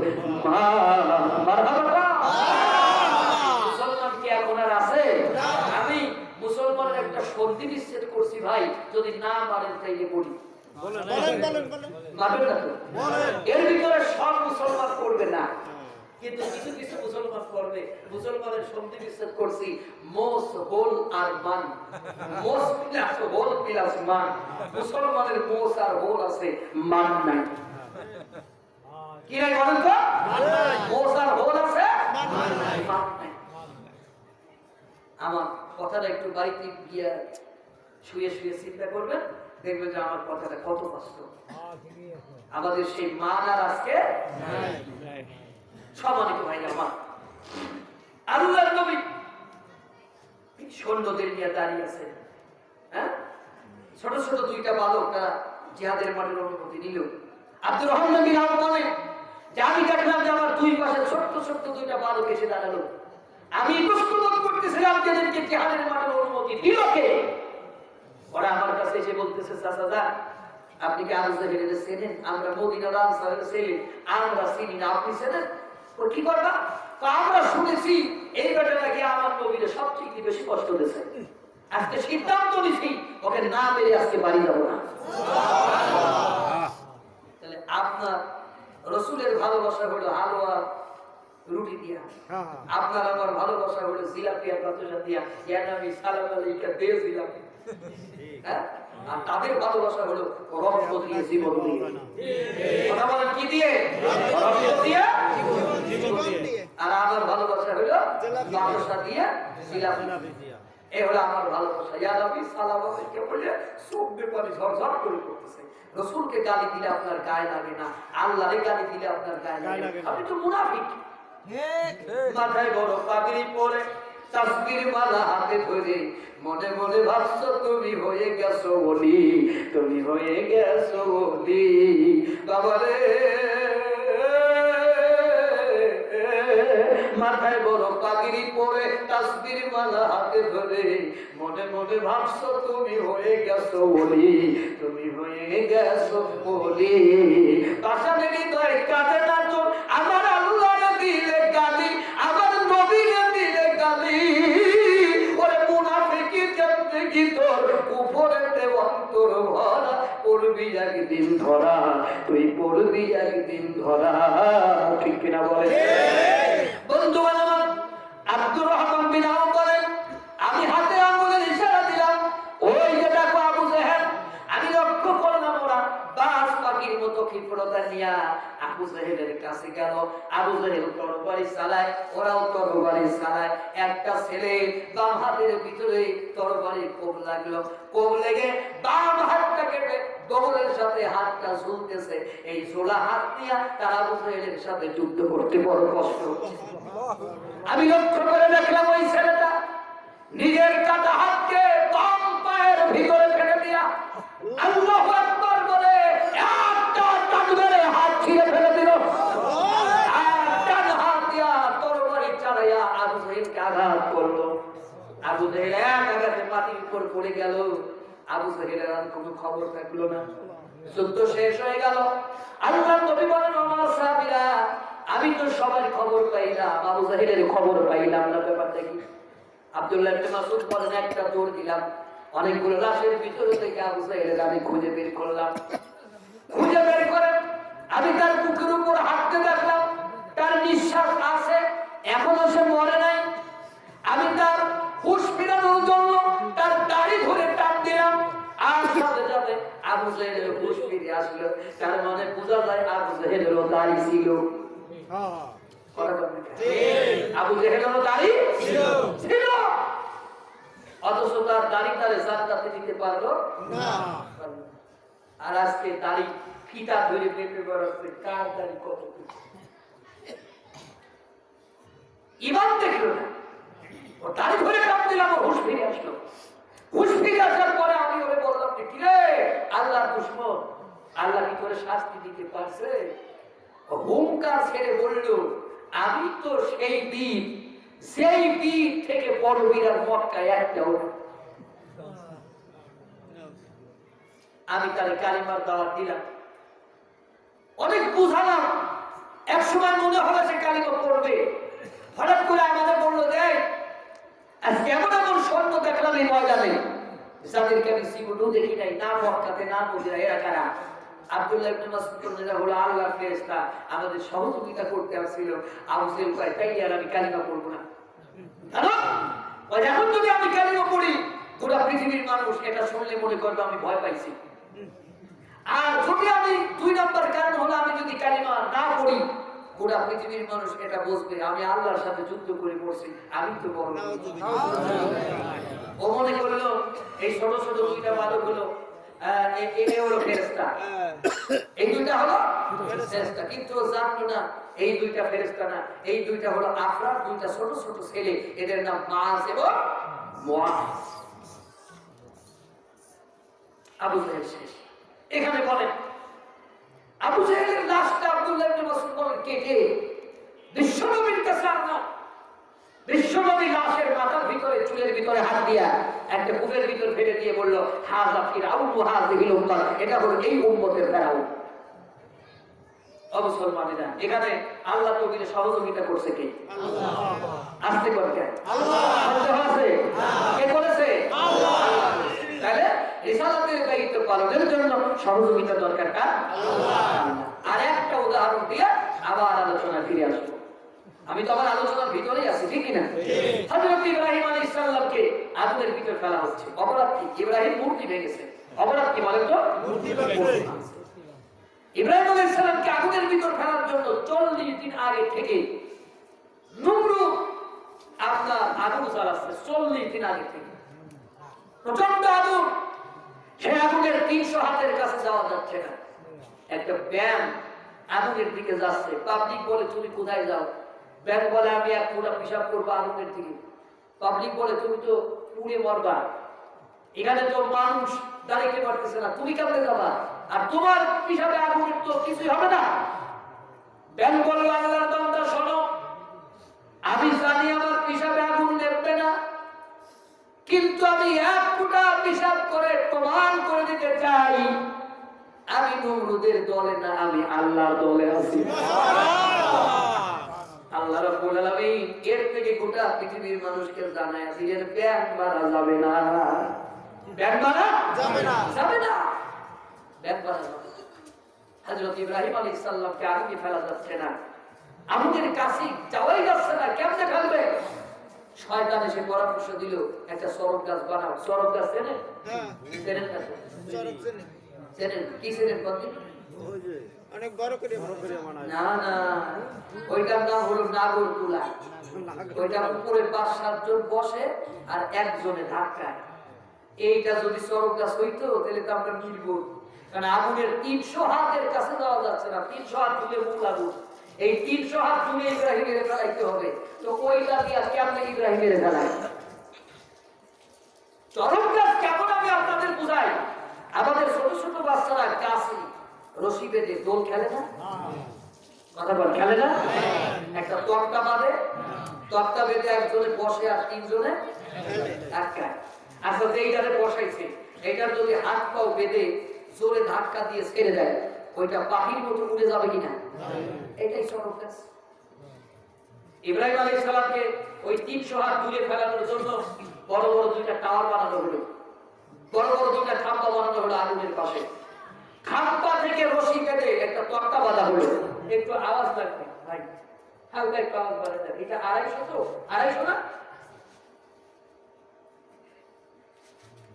ভিতরে আওয়াজ লাগবে, মঞ্চে আওয়াজ লাগবে, বাইরে জাকাত লাগবে। হ্যাঁ, ভালো হয়েছে, আপনি ওই জায়গা বসেছি আমি। তো এটার নিয়ম হলো টেনে দিলেই চলে যায়, ধাক্কা দেওয়া লাগে? বাবা যেটা কষ্ট হচ্ছে, ধাক্কা দেওয়া লাগে না। কিন্তু আজকে ধাক্কাইলেও যাচ্ছে না, আজকে ধাক্কাইলেও। নমরুদ বলল, শয়তান আমি তো তোমার পরামর্শে সরব গাছ বানালাম, এখন তো ধাক্কাইলেও যায় না। শয়তান বলে, নমরুদরা তুমি শোনো, তুমি দেখতে পাও না, আমি দেখতে পাই। আল্লাহর একজন রহমতের ফেরেশতা যদি একটা ওই সরব গাছে ঠেকায়া দেয়, কিয়ামত পর্যন্ত মানুষগুলো টানাটানি করে ওই সরব গাছ আগুনের ভিতরে নিতে পারবে না।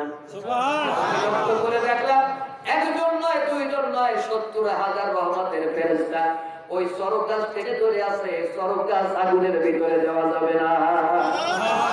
কয় হাজারে ধরেছে? 70,000 ধরেছে, এটা আগুনের ভিতরে যাবে না। নমরুদ বলল, তাহলে করণীয় কি?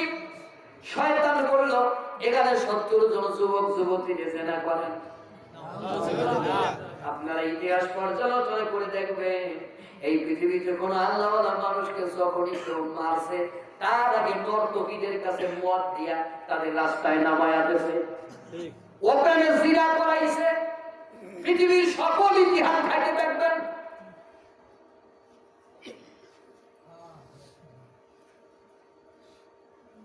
বন্ধুগণ আমার, এমন একটা বিষয় লক্ষ্য করেন, 70,000 চরকাল ধরেছে, 70 জনে জেনা করলে তারা চলে যাবে, তাহলে একজনের ভাগে পড়বে 1000, ঠিক কিনা?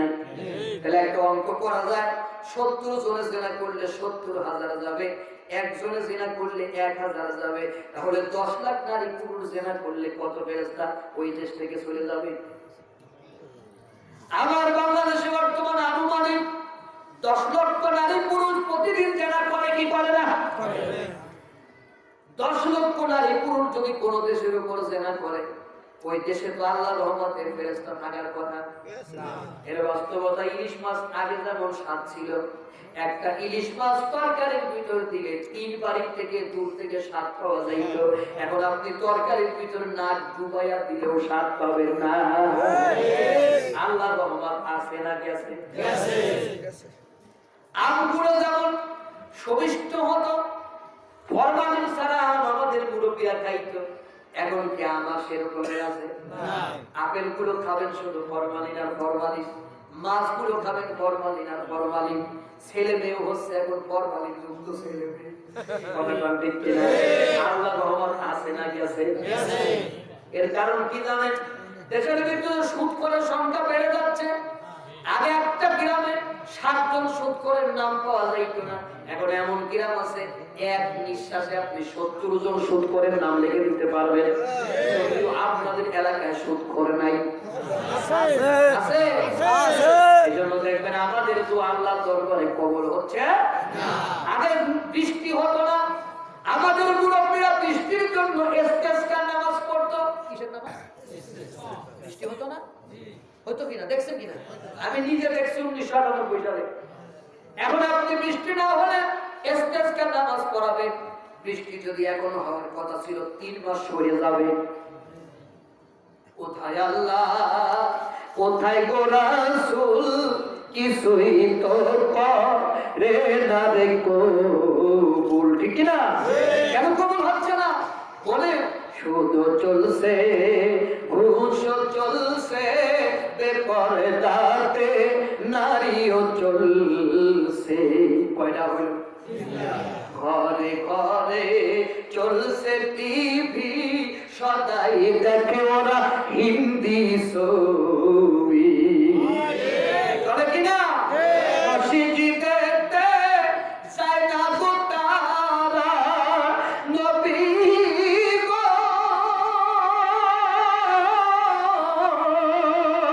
মসজিদে চায় না গো তারা, শুনে আয়া জান গো নবী দেখা যান, একবার দেখা যান গো।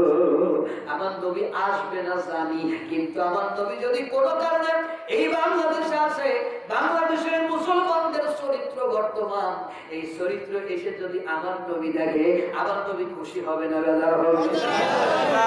ও মুসলমানেরা, হযরত ইব্রাহিম আলাইহিস সালামের সরক গাছ আগুনের ভিতরে চলে যাচ্ছে।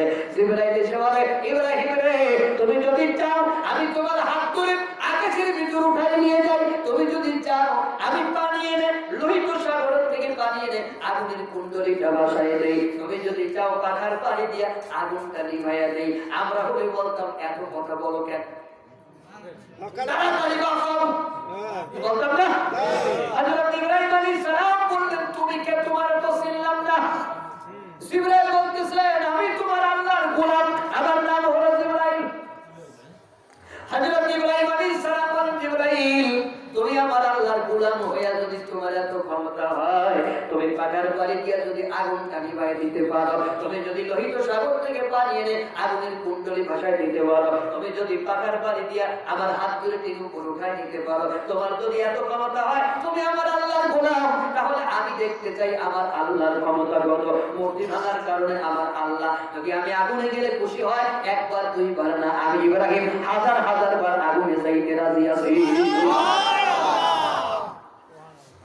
আল্লাহ কি পাখার পানি দিয়েছে? কথা বলেন না। আল্লাহ কি হাত ধরে উঠায় দিয়েছে? আল্লাহ কি পানি এনে ভাসায় দিয়েছে?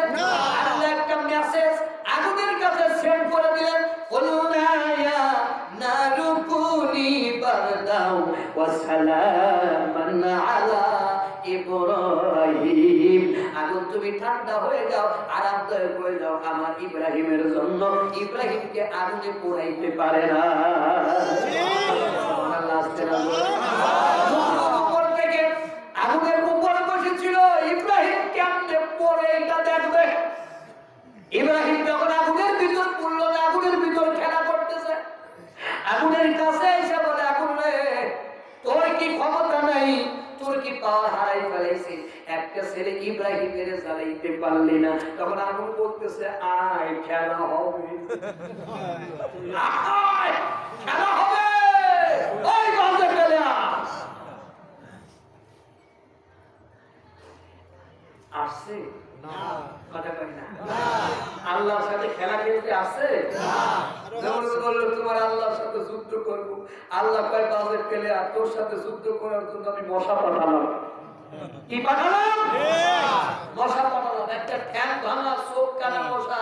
সে কয় যে আল্লাহ, তাহলে বোঝেন দুনিয়ার বাজে পেলে আমরা দেখবেন মাঝে মাঝে কয় আয় খেলা হবে, বলে না? ওদের সাথে আলেমেরা খেলবে না, মশা খেলবে। কে খেলবে? মশা খেলবে।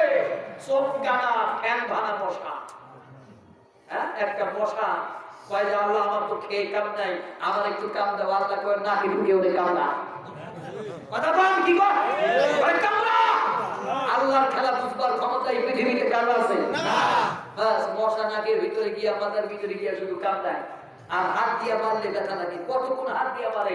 একজনের কয়েছে জুতা দিয়ে আমার মাথায় খায় মাল। তাহলে মানুষ মরার আগে আঙ্গুর খায়, বেদানা খায়, কমলা খায়, কত কিছু খায়, আর নমরুদ মরার আগে জুতার বাড়ি খায়। এই পৃথিবীতে যারা এখনো নমরুদ আছে, যারা আল্লাহর দ্বীনের সাথে গাদ্দারি করে, ওরাও জুতার বাড়ি খাবে, ঠিক না?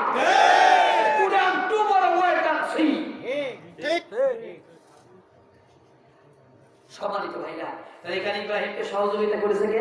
আল্লাহ। আমি আপনাদের কি উদাহরণ দিতে পারছি যে রিসালাতের দায়িত্ব পালনের জন্য আল্লাহর সহযোগিতা লাগে, কারণ রিসালাতের দায়িত্ব পালন করতে গেলে কঠিন মার খেতে হয়, ঠিক না? আর খাব্বাবিন আর আমরা জান্নাতুল আন আন্নাও قال শাকাউনা ইলা রাসূলুল্লাহ সাল্লাল্লাহু আলাইহি ওয়াসাল্লাম ওয়া হুয়া মুতাওয়াসসিতু বুরদাতুল্লাহু ফি জিল্লিল কাবা। হযরত খাব্বাবিন আর থেকে বর্ণিত, তিনি বলেন যে আমরা এত পরিমাণে মার খাচ্ছিলাম, আমাদের মার খাওয়া দুঃখ দুর্দশার কথা বলার জন্য আমরা বিশ্বনবীর কাছে গেলাম। কোথায় গেলাম? কে দেখলাম যে বিশ্বনবী আমার দিকে তাকান, কে দেখলাম যে বিশ্বনবী এইভাবে খানায় খাওয়ায় হেলান দিয়ে বসে আছে।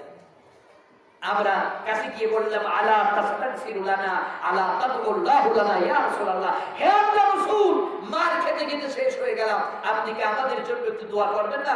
আপনি কি আমাদের জন্য আল্লাহর কাছে একটু সাহায্য চাইবেন না? রাসূলের সাহাবীরা গিয়ে বলতেছে, হে নবী, মার খেতে খেতে শেষ হয়ে গেলাম। তাহলে আল্লাহ রাসূলের সাহাবীরা মার খাইতো, আর আমরা এখন মুরগি রাত খাই আর হেলিকপ্টারে ঘুরে বেড়াই। কিসে ঘুরে বেড়াই? হেলিকপ্টারে ঘুরে বেড়াই, হক কথা বলি না। আল্লাহ বলে দিলেন ফালা তাকশাবুন নাস ওয়া খাবুন, হে ইহুদির গোষ্ঠী, মানুষকে ভয় করবে না, আল্লাহর ভয় করো। ওয়ালা তাশতারু বিআয়াতি সামানান কলিলা, আমার আয়াতকে সামান্য মূল্যে বিক্রয় করবে না। এই কারণে দেখবেন যে সামান্য মূল্যে আল্লাহ বুঝে সামান্য মূল্যে বেচা যাবে না। তাহলে এখন আমি 1,70,000 টাকা নেব আর আমার হেলিকপ্টার দিবা। কি ওয়াজ করো তুমি হেলিকপ্টারে চড়ে? রাসূলের সাহাবীরা মার খাইছে। কি খাইছে? মার খাইছে। কি খাইছে? মার খাইছে। আমি হক কথা বলি না কেন? আমার মাহফিল বন্ধ হবে। কথা বল। আমি হক কথা বলি না, আমার ইমামতি চলে যাবে। কথা বল, ঠিক না?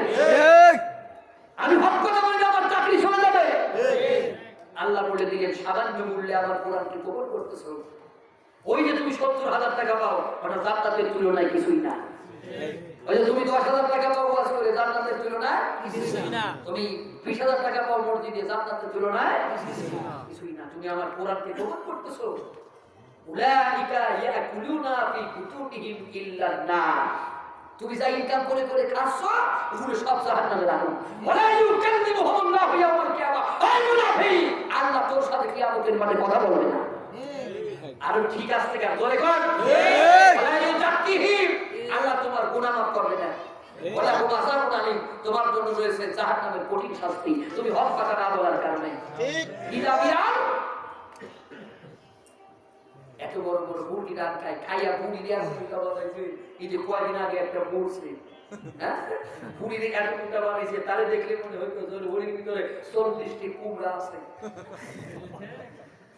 জাবালে নূর যারা দেখেছেন, জাবালে নূর, এই জাবালে নূরের গুহার ভিতর দিয়ে পৃথিবীর কোনো ভুড়িওয়ালা ঢুকতে পারবে না, কোনো ভুড়িওয়ালা ঢুকতে পারবে না। কেন? কারণ গুহার মুখটা খুবই ছোট, অথচ আমার নবী ঢুকতো। আমার নবী এর থেকে বোঝা যায় আমার নবীর কোনো ভুড়ি টুড়ি ছিল না। অথবা ভুড়ি টুড়ি ছিল না, এজন্য ছিল না, কারণ আমার নবী 27টা বদল করে 28টা বদল করে 29টা জিহাদের চিফ কমান্ডার প্রধান সেনাপতির দায়িত্ব পালন করেছে। সুবহানাল্লাহ। সম্মানিত ভাইরা, হে রাসূল, মার খেতে কিন্তু শেষ হয়ে গেল, আপনি কি দোয়া করবেন না? আপনি কি একটু সাহায্য চাইবেন না? রাসূল হেলান দিয়েছিলেন, বুখারীর হাদিস, নবী সোজা হয়ে বসলেন, বললেন ক্বালা কানা রাজুল ফি মান ক্বাবলাকুম ইউফাররাহু ফিল আরদি ফায়ুজালু ফিহা ফায়ুসাবিল মিনসার ফায়ুজাউ আলা রাসি ফায়ুসাক্কু বিসনাইনি ওয়া মা ইয়াসুদ্দু যালিকা বিহি। সোজা হয়ে বসলেন, বললেন খাব্বাব শোনো, তোমাদের পূর্বে অসংখ্য আল্লাহর বান্দারা আল্লাহর জমিনে দ্বীনের দাওয়াত দিতে আসছে, আর সমকালে খোদাত্তহীরা তাদেরকে ধরে নিয়ে মাটির ভিতরে অত্যন্ত পুঁতে ফেলে দিয়ে কড়া টেনে ওই জীবিত মানুষটার মাথার উপরে রেখে কেটে কেটে দ্বিখণ্ডিত করে ফেলেছে। তারপরেও তাদেরকে আল্লাহর দ্বীন থেকে 100 সরাইতে পারে না। শুধু তাই নয়, লোহার শিরোনি দ্বারা সিনাই এবং মাংস তুলে ফেলে দিয়েছে, তারপরেও আল্লাহর বান্দাদেরকে আল্লাহর পথ থেকে সরানো যায় না। কথা কম নাই। ও খাব্বাব, তোমরা বড্ড তাড়াহুড়া করছো। শোনো, লিয়াতামাল্লাহি, আমি এবার আল্লাহর কসম করে বলছি, লিয়াতামান্না হাদাল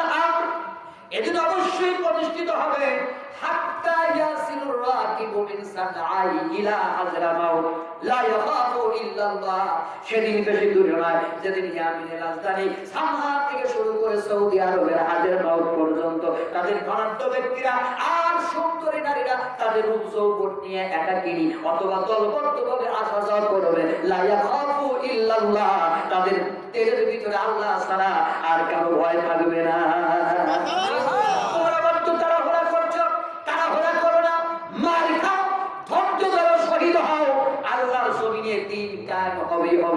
ইনশাআল্লাহ বলেন ইনশাআল্লাহ। খাইলো কিনা কথা কোন সাহাবীরা ভাই খাইলো কিনা?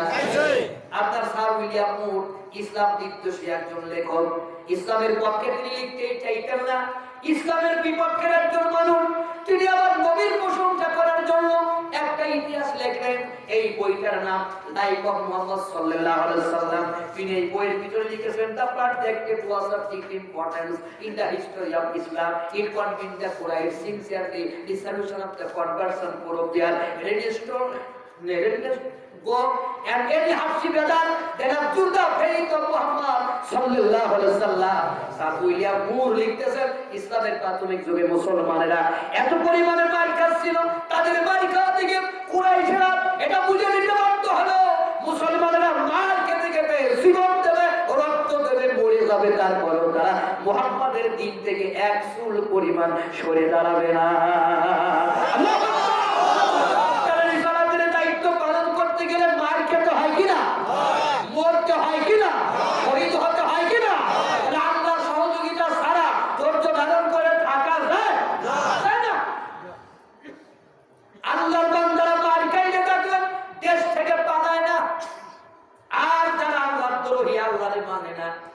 ক্ষমতার অদল বদল হইলে তারা পালায় চলে যায়, নাকি না বলেন?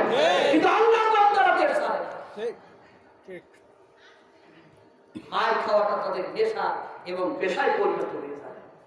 আমি কি আপনাদের বুঝাইতে পারছি? ওয়াজকে ছেড়ে দিব না, হ্যাঁ আর একটু করবো, তাহলে একটা তাকবীর দিই, লিল্লাহি তাকবীর। বন্ধুগণ আমার, হযরত লুকমান আলাইহিস সালাম এজন্য হিকমত নিলেন, নবুয়ত নিলেন না। আপনাদের মনে আছে তো? এই জায়গায় তো রাখছিলাম। আপনারা ভাবছেন যে এই জায়গা মনে হয় আমি আর ফেরবো না। আমি কিন্তু ওয়াজ করছি না, তাফসীর করে বোঝাচ্ছি আপনাদেরকে। তাফসীর শুনতে হলে ধৈর্যের দরকার হয়, ধৈর্য হারা হলে তাফসীর শোনা যায় না। এই লুকমান আলাইহিস সালাম তার ছেলের উপদেশ দিতে গিয়া তিনি বলতেছেন, ইয়া বুনাইয়া, হে আমার কলিজার টুকরা ছেলে, লা তুশরিক বিল্লাহ, আল্লাহর সাথে কাউকে শরীক করবে না। কেন? ইন্না শিরকা লা যুলমুন আযীম, শিরক হচ্ছে মস্ত বড় অপরাধ। একটু আমার দিকে লক্ষ্য করেন, আমার দিকে মন দেন, কান দেন। এখানে আমি কয়েকটা গুরুত্বপূর্ণ কথা বলে শেষ করব। এটা হচ্ছে সূরা লুকমানের 13 নম্বর আয়াত।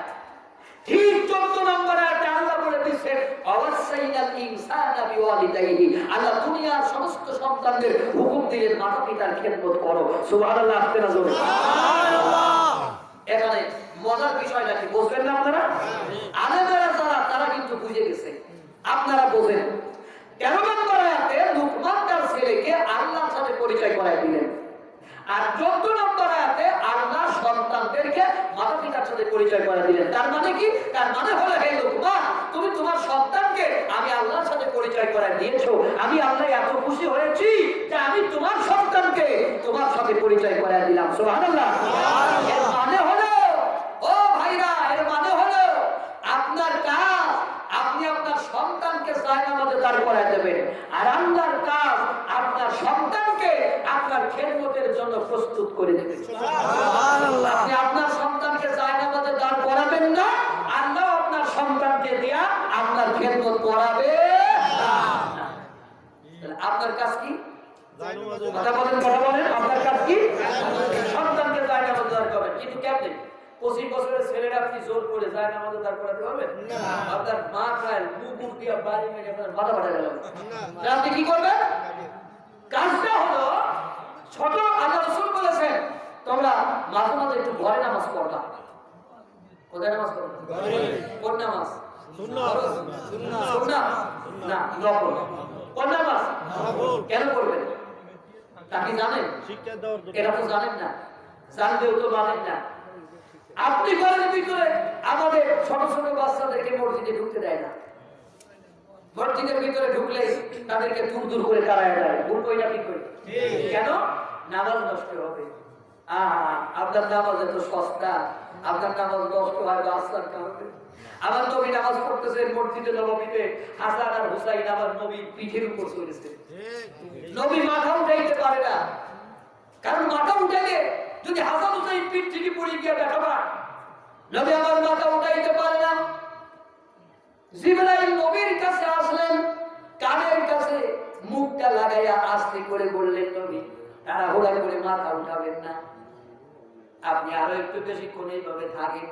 হাসান হুসাইন আপনার পিঠের উপরে দাঁড়িয়ে বসেছে, এই অবস্থা দেখে আমার আল্লাহ বড় খুশি হতেছে।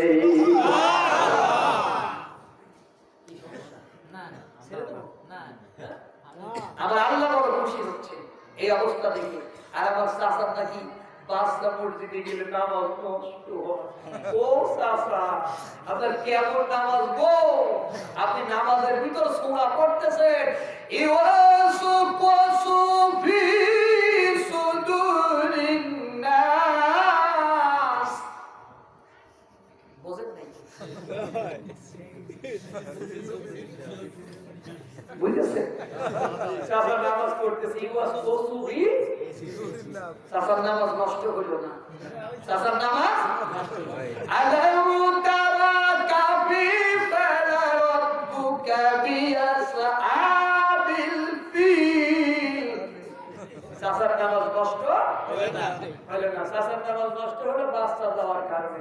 কিন্তু চাচা জানে না তুরস্কের মসজিদগুলোতে লেখা আছে, কসি কাসাবের আওয়াজ যদি মসজিদে না পাও তাহলে তুমি বুঝে নিবা ওই দেশের যুব সমাজ নষ্ট হয়ে গেছে। ঠিক। ওই দেশের যুব সমাজ কি হয়েছে? জোরে কোন?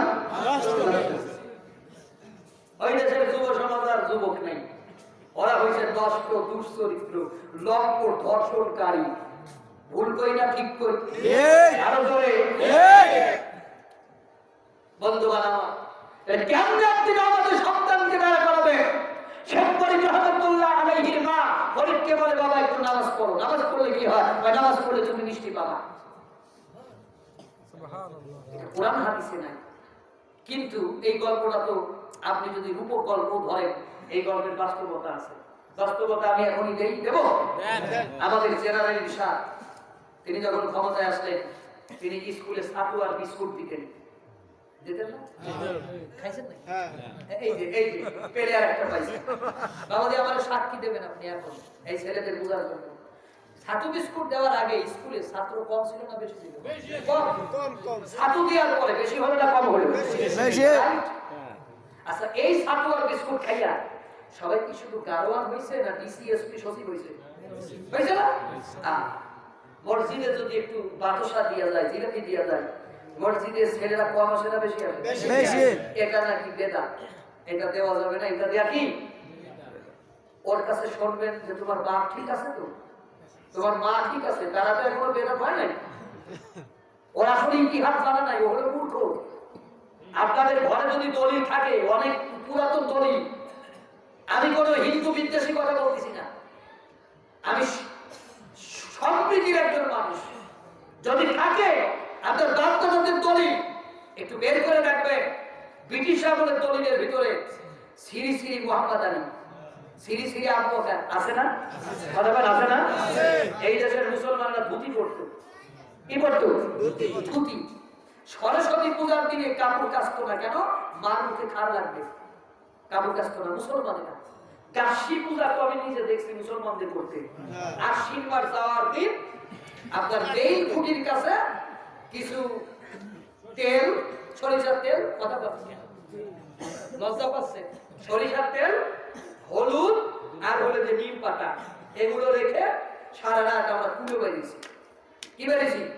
কুলে বেরিয়েছি। বাইরেইয়া সকালবেলা ওইগুলো আমরা আপনার হলুদ পাইয়ে সরিষার তেল মাখায় গোসল করছি। এটা তো আমি নিজে দেখছি। এই ছিল মুসলমানদের অবস্থা।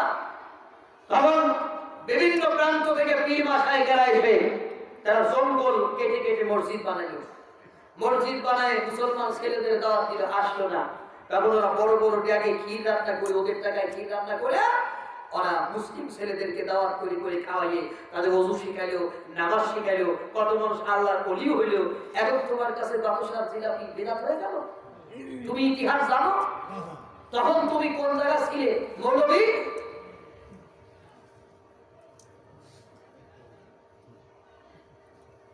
কোথায় ছিলে? একটা ছেলে স্কুলে যাইতে চায় না, কথা বল না। একটা ছেলে স্কুলে যাইতে চায় না, চায় না, তার বাবা তারে 10 টাকা দিয়ে বলে বাবা স্কুলে যাও, যাবে না? যাবে। তুমি প্রতিদিন যাবা, প্রতিদিন টাকা দেবো, কিন্তু 1 বছর পরে আর টাকা দেওয়া লাগে না। কেন? নতুন বই পাইছে, নতুন স্যার পাইছে, নতুন স্কুল পাইছে, নতুন বন্ধু পাইছে, ওদের সাথে খেলা করে আর টাকা লাগে। ছেলে ডাক্তার হলো, ইঞ্জিনিয়ার হয়ে গেল। মেয়ের বাবার কাছে ছেলের বাবা বলতেছে, বিয়ে সাহেব আমার ছেলেকে ডাক্তার বানাতে আমি প্রতিদিন ধান চালে 10 টাকা করে টাকা দিতাম। আল্লাহ রাব্বুল আলামিন কিয়ামতের মাঠে যদি বলে, আব্দুর রহিম রে, তোর ছেলেরে ডাক্তার বানানোর জন্য তুই প্রতিদিন 10 টাকা দিতি, ভ্যান চালাইয়া কষ্ট করে আমার মসজিদে গিয়া নামাজ পড়ার জন্য, মুসল্লি হওয়ার জন্য কয় টাকা দিতে ছেলেরে বলো? কয় টাকা দিতে? 1 টাকা দেয়নি। তোমার ছেলেরে মসজিদে নাও নাই, তোমার ছেলেকে তুমি নামাজের ট্রেনিং দাও নাই। আপনি ঘরের ভিতরে যায় নামাজ বিছাইয়া আপনার ছোট বাচ্চা, আমার ঠিক টাকা, আপনার ছোট বাচ্চাকে আপনি যায় নামাজ বিছাই দেবেন। আপনি দেখবেন আপনার বাচ্চা আপনার সাথে আল্লাহু আকবার বলে হাত বাঁধবে। আমি নিজে পরীক্ষা করেছি। আমার বড় মেয়ের বয়স যখন খুবই কম, তখন আমি এই হাদিসটা পরীক্ষা করার জন্য যায় নামাজ বিছাই দিলাম আমার বড় মেয়েরে। আমি হাত তুললাম, আল্লাহু আকবার বলে। আমি দেখলাম আমার মেয়েও হাত তুলেছে, আল্লাহু আকবার বলে। আমি রুকুতে যাই, আমার বাচ্চা রুকুতে যায়। আমি সিজদায় যাই, আমার বাচ্চা সিজদায় যায়। আমি তখন মনে মনে চিন্তা করলাম, এই তো হাদিসের ব্যাখ্যা মিলে গেল, এটাই তো বাস্তবতা। এই কারণে নবীজি আমাদেরকে ঘরে একটু মাঝে মাঝে নামাজ পড়তে বলেছে, সন্তানগুলো যাতে নামাজের ট্রেনিং পায়। আমি আরেকটু বেশি পরীক্ষা করার জন্য আলমারি থেকে একটা কোরআন শরীফ দিয়া বাড়ি শুরু করে আমি কোরআন শরীফ রাইখা ওরে যে সূরাগুলো মুখস্থ করাইছিলাম, ছোট্ট ছোট্ট সূরাগুলো আমি ওর সামনে বালিশের উপরে কোরআন রাইখা পড়তে লাগলাম। আলহামদুলিল্লাহি রাব্বিল আলামিন আর রহমানির রহিম মালিকি ইয়াউমিদ্দিন। তখন কোরআন শরীফ কোনটা চেনে না, তখন আলমারি থেকে আবার একটা পুরাতন ডায়েরি বের করে একটা বালিশের উপর রাইখা আমার সাথে মাথারে শুকায় শুকায় পড়া শুরু করে দিলাম, আলহামদুলিল্লাহি রাব্বিল আলামিন আর রহমানির রহিম মালিকি ইয়াউমিদ্দিন। তখন আমি মনে মনে চিন্তা করি, আল্লাহ আমি যায় নামাজ বিছাইলে আমার বাচ্চা যায় নামাজ বিছায়, আমি হাত তুললে হাত বাঁধলে আমার বাচ্চা হাত বাঁধে, আমি রুকু করলে আমার বাচ্চা রুকু করে, আমি সিজদা করলে আমার বাচ্চা সিজদা করে, আমি কোরআন পড়লে আমার বাচ্চা কোরআন পড়ে। তাহলে তুমি যদি বিড়ি খাও, তোমার বাচ্চা গাঁজা খাবে না কেন?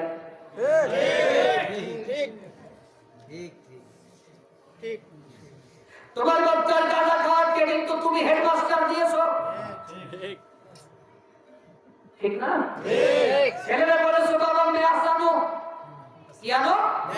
মেয়াজ আনো, তোমার শাশুর সাথে আমি বিড়ি খাওয়াবো। এবার ছেলে তার মায়ের কাছ থেকে মেয়াজ নিয়ে আসলো। আপনি ছেলের সামনে বিড়িটা মুখের ভিতরে দিয়া মেসের কাঠি ঢুকাইয়া বিড়িটারে ধরাইয়া শ্বাস টানতেছেন। ছেলে তো দেখলো, ঠিক কিনা? এবার ছেলেরে বলেন ম্যাচ নিয়ে যাও, ছেলে ম্যাচ নিয়ে যাচ্ছে। রাস্তার ভিতরে গিয়া ছেলে মনে মনে চিন্তা করে, বিড়ি নাই, তাতে কি হয়েছে, পাট কাটি আছে তো। এবার পাট কাটি সাইজ মতো ভেঙে গালের ভিতরে দিয়া মেসের কাঠি ঠোকা দিয়ে ধরাইয়ে ও দোয়া ছাড়তেছে, ও চাচা বাড়ি তুমি খাবা না, খাবে কি আপনাদের ইমাম সাহেব? তুমি হেডমাস্টার, তোমার ছেলের বিড়ি খাওয়ার ট্রেনিং দিয়েছো, তুমি লাগাইছো গাঁজার গাছ, আবার তুমি আপেল, তা তো হতে পারে না। আরেকটু আওয়াজ বাড়া, চা খাইছিস? আরে আমি খাবো, ওরে দিও, কষ্ট করে মাইক চালাচ্ছে। লাগাইছে কিসের গাছ? কথা কয় না, খাবে আপেল হবে না। তো তোমার ছেলে নিজে একটা গাঁজা, আর তুমি তার কাছ থেকে খাওয়া হলো গাঁজা, কি হয়? তা তো হয় না। এজন্য তোমার ছেলের সুশিক্ষা দাও। কি শিক্ষা? একটা মায়ের জন্য সর্বপ্রথম কাজ হলো সেটা সন্তানকে পেকে দেবে। 2 নম্বর কাজ সন্তানকে ডেলিভারি করবে।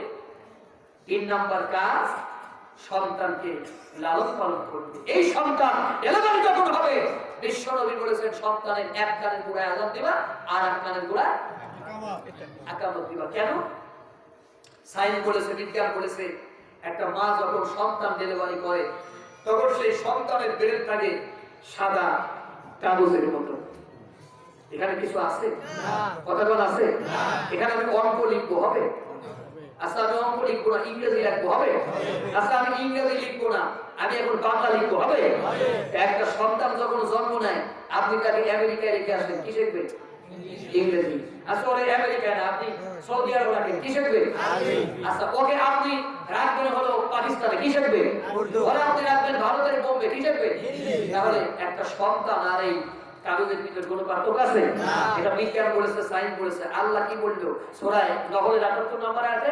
আল্লাহ রাব্বুল আলামিন বলেন, আল্লাহু আখরাজাকুম মিন বুতুনি উম্মাহাতিকুম লা তা'লামুনা শাইআ। আল্লাহ বলেন যখন আমি তুমি তোমার মায়ের গর্ভে থেকে বের হইছিলা তুমি কিছু জানতে না। কে বলতেছে? আল্লাহ। কথা বল, কে বলতেছে? তুমি কিছু জানতে না। তার মানে তোমার ব্রেন ছিল সাদা কাগজের মতো। আব্দুল কাদের জিলানী রাহমাতুল্লাহ আলাইহি তার মায়ের কোলে বসে কয় পারা কোরআন মুখস্থ করেছে? 18 পারা। পেটের ভিতরে না কোলে বসে? কথা বল। কোলে বসে। হ্যাঁ? কোলে বসে, পেটে না, কোলে বসে। কোলে বসে। কয় পারা? 18 পারা।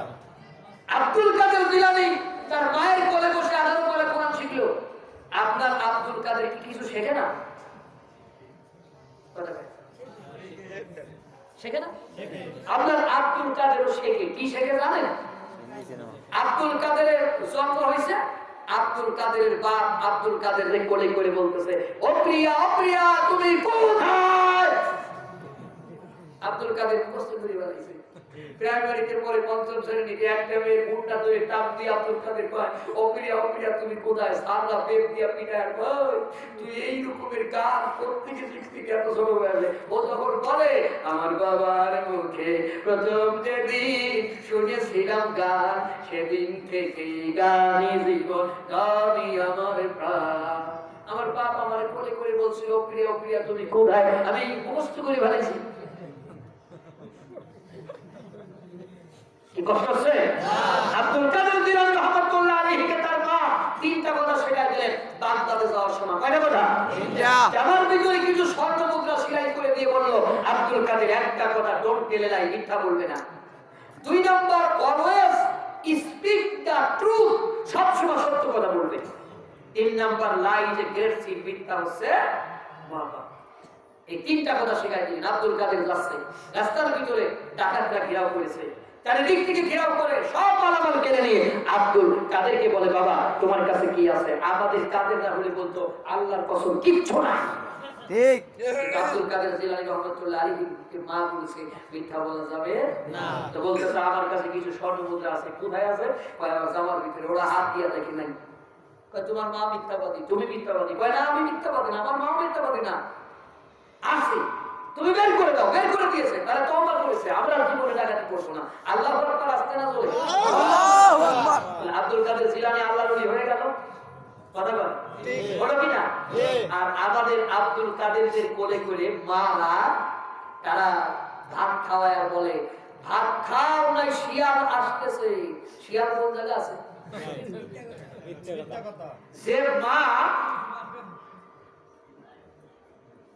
যে মা তার বাচ্চাকে শিয়ালের ভয় দেখায় বুকের দুধ খাওয়া, সেই বাচ্চা কখনো বাঘের সাথে লড়াই করতে পারবে না। সে কখনো বাঘের সাথে লড়াই করতে পারবে না। পারবে না। ছোট বাচ্চাদের কবিতা পড়াচ্ছে, হাড্ডি মাটির টিম, এরা মাঠে পারে টিম, তাদের খারাপ দুটো শিং। পৃথিবীতে এমন কোন প্রাণী আছে যার খারাপ দুটো শিং সে আবার মাঠে টিম করে? সত্য কথা না মিথ্যা কথা?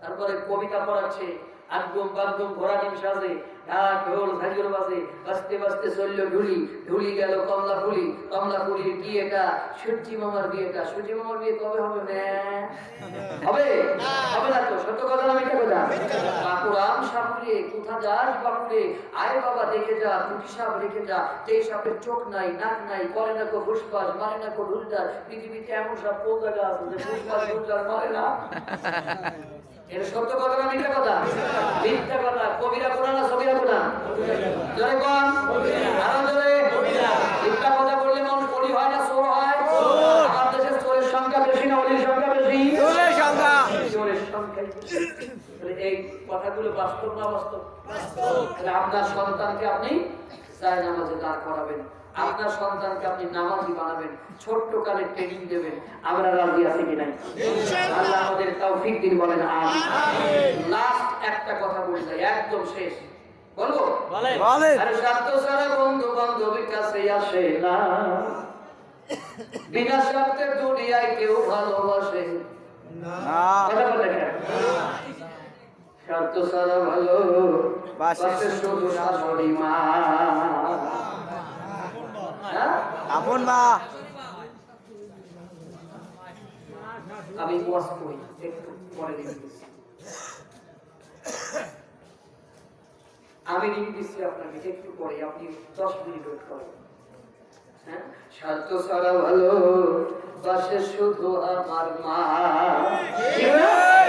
স্বার্থ ছাড়া ভালোবাসে কে সেই মারে আমরা খেতে দিই না ঠিক না ঠিক আছে এখন আর জোরে বল আশেপাশে আছে এখন একটা আসতে মা মরে গেল বাপ মরে গেল বাবাজিরা কষ্ট হয় না তো এই আপনাদের হুজুর আমাদের তারা দিতেছে ও জানে না এখনো বুড়ো খেলা আমি 4 ঘন্টা ওয়াজ করব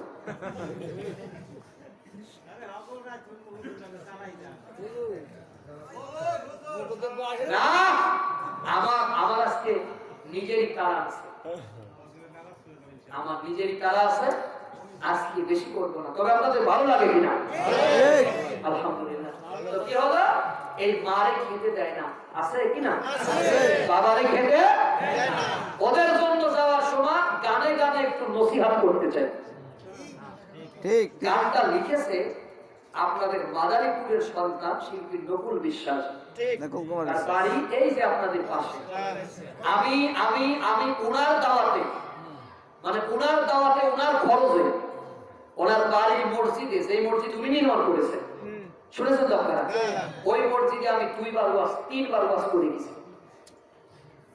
তো উনি হিন্দু মানুষ হয়ে কি কথাগুলো লিখেছে এই জন্য সব হিন্দুদেরকে ঢালাওভাবে আপনি কিন্তু গালি দেবেন না অনেক হিন্দু আছে যারা মুসলমানের পক্ষে কথা বলে অনেক হিন্দু আছে কোরআনের পক্ষে কথা বলে অনেক হিন্দু আছে যারা মা বাবার পক্ষে কথা বলে বলে কিনা তো উনি বলতেছে খাওয়াইয়া খেলি তো দিত মাটির মারে করছো মুগিত ওই হিন্দুরা মাটির মারে খাওয়ায় না তো বলতেছে যে তুমি যে মাটির মারে খাওয়াইছো সারা জীবন আমি মাটির বিরোধী কথা বলছি না ওটা তো আপনাদের ব্যাপার আপনারা খাওয়াইতেই পারেন আপনার দেবদেবীর গালি দেওয়ার কোনো অধিকার আমার নাই ওটা আমার জন্য হারাম কিন্তু আপনি কি আপনার এই মাটির মার চোখে পানি দেখেছেন না দেখেন নাই আপনি যদি আপনার জ্যান্ত মারে খাওয়ান আপনার জ্যান্ত মার চোখে আপনি পানি দেখতে আমাদের যে মুসলমানেরা বাপরে খাওয়ায় না হুজুর বাপরে রানগুলো গালের কাছে নিয়ে কয় আব্বা আমি আমার বাপরে খাওয়াইতে পারি না আমার মারে খাওয়াইতে পারি না এখন আমি কি করি হুজুর পাইলে হুজুর দেখলে খাওয়াও হুজুর দেখলে খাওয়াও তাহলে আপনারা দিয়ে শুরু করি একটা মুরগি রাত হুজুরের গালের ভিতর ঢুকেছে হুজুর মর করে খাইয়া কয় বাবা হাকিম পুরি জর্দা আছে কয় না তা তো আর নেই কয় বের হয় গেট আউট চোখে পানি দেখেছেন কথা বলে না চোখে পানি দেখেছে আপনার বৃদ্ধ বাবার গালের ভিতরে আপনি একটা আঙুর দেবেন আপনার বৃদ্ধ বাবার গালের ভিতরে আপনি আপেল দেবেন আপনার বৃদ্ধ বাবার গালের ভিতরে আপনি মুরগির আট দেবেন ঠিকই আপনার বাবার চোখ থেকে পানি দেখতে পারবেন খুশিতে আপনার বাবার চোখের পানি খাওয়াইয়া কিনি তো দিত মাটির মারে করছো মুগ্ধ জ্যান্ত বাদ্য অনাহারে রয় স্বর্গপুরে চাই হবে রে তোর মায়ের বেদনা ঠিক কিনা মায়ের গায়ে সিরা শাড়ি তুই যে বড় কথা ওরে মাটির মারে খাইতে দিলি 20,000 টাকা সাদা সে তো হিন্দু মানুষ হিন্দুদের বলেছে আর আমি মুসলমান আমি তো হিন্দুদের বলতে পারি না আমি বলি মায়ের গায়ে সিরা শাড়ি তুই যে বড় কথা তোর হুজুর বাবাই খাইতে দিলি 20,000 টাকা সাদা তোরে দেখা মনের পশু মুখ ঢাকে লজ্জায় স্বর্গপুরে চাই হবে রে তোর মায়ের বেদনায় ঠিক কিনা কটা নারী চিরে তুমি দুনিয়াতে একদিন কি হিসাবে করে দেখে সেই মাকে যারা দাও না খেতে সেই মাকে যারা দাও না খেতে মায়ের ভক্তি করো না তারা আমার গান শোনো না যারা মাকে ভালোবাসো না তারা আমার গান শোনো না মারহাবা মায়ের চেয়ে আপন আমি কোথাও পাইনি তোমরা যদি পেয়ে থাকো সে কিন্তু ডাইনি ঠিক না তাই নকুল বলে যে না করো তাই নকুল বলে যে না করো জানত মায়ের সাধনা তারাই আমার গান শোনো না যারা মাকে ভালোবাসো না মাকে ভালোবাসো না তাদের ওয়াজ শুনে লাভ হবে না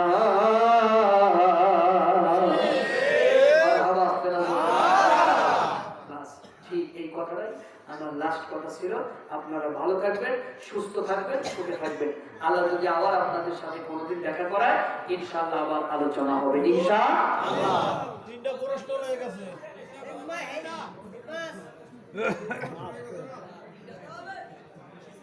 ভাই শোনেন আমি বলি শোনেন আসলে অনেক বাধ্যবাধকতা থাকে আপনারা জানেন যে আপনাদের মাদারীপুরে আবার ঠিক লক্ষ্য করেন আপনাদের মাদারীপুরে আমি 5-7টা মাহফিল করি এবছর আমরা কোনো দাওয়াত পাচ্ছি না এই মাহফিলটা ছাড়া তার মানে মাহফিল অধিকাংশ জায়গায় হচ্ছে না এই করোনাকালীন সময়ে অনেক বাধ্যবাধকতার ভিতরে থেকে প্রোগ্রাম করতে হচ্ছে এটা একটা বিষয় এটা আপনারা মাথায় রাখেন আল্লাহ যদি বাঁচায় তাহলে অনেক আলোচনা হবে কথা বুঝতে পারছেন তো আমাদের মনে হয় যে আমাদের লিমিটের ভিতরে থাকা উচিত তাহলে আমরা যদি লিমিটের ভিতরে শেষ করি আরো 2-4টা মাহফিলের অনুমতি পাবে আর আজকে যদি আমরা লিমিট ক্রস করে যাই তাহলে বলবে যে দূর আপনাদের হুজুররা কথা শোনে না এই মাহফিলের অনুমতি আর হবে না তো সেই জন্য আমি বলতে চাইছিলাম কিন্তু আমি যে এতটাই তাফসীর টেনে দিয়েছি আমার মানে হুঁশ ছিল না যে আমি 2 ঘন্টায় শেষ করতে হবে কারণ আমি তো 2 ঘন্টায় মাহফিল করি না আমি করি 3-4 ঘন্টা মাহফিল তো এই কারণে আমাকে আজকের মতো ক্ষমা করতে হবে তারপর আমি বলছিলাম যে আমি 3টা বলে দেব আমার ওয়াদা রক্ষা হয় না আমি একটা শুধু বলে দিচ্ছি কেমন বাকি 2টা আপনারা ক্ষমা সুন্দর দৃষ্টিতে দেখবেন হযরত মুসা আলাইহিস সালাম বললেন তুমি এই নৌকাটা ভাঙছো কেন সে বলল যে এই দেশের রাজা যুদ্ধ করতে যাবে পানি পথে তার নৌকার দরকার হবে তো এই নৌকাটাও সে নিয়ে যাবে তার লোকজনদের পাঠাচ্ছে এই নৌকাটা নিয়ে নিলে এই বালকদের ইনকাম বন্ধ হয়ে যাবে আর এই অত্যাচারী রাজা কোনোদিন ওই নৌকাটা ফেরত দেবে না তো এরা যে আমাদের বিনা টাকায় পার করে উপকার করেছে আল্লাহ ওদের উপর খুশি হয়েছে তাই আল্লাহ চায় না এই বালকেরা আলেমদেরকে আল্লাহ মানুষের এত সম্মান করেছে তার নৌকাটা এভাবে হারাই যায় আল্লাহ চায় না সেই জন্য আল্লাহ বললো যে নৌকা একটু ভেঙে দাও রাজার লোকেরা এসে দেখবে ভাঙা নৌকা ওরা তো আর নেবে না ওরা চলে গেলে আবার ঠিক করে এরা চালাইতে পারবে ও মুসা তুমি বলো কাজটা ভালো করলাম না খারাপ করলাম মুসা কয় আপনি ভালোই করেছেন সুবহানাল্লাহ বাকি 2টা থাকলো আল্লাহ যদি বাঁচায় রাখে আবার কোনোদিন দেখা হবে কষ্ট নেবেন না এখন আমরা দোয়া করব একটু আমাদের সাথে পড়েন আল্লাহ কি কোনো সমস্যা না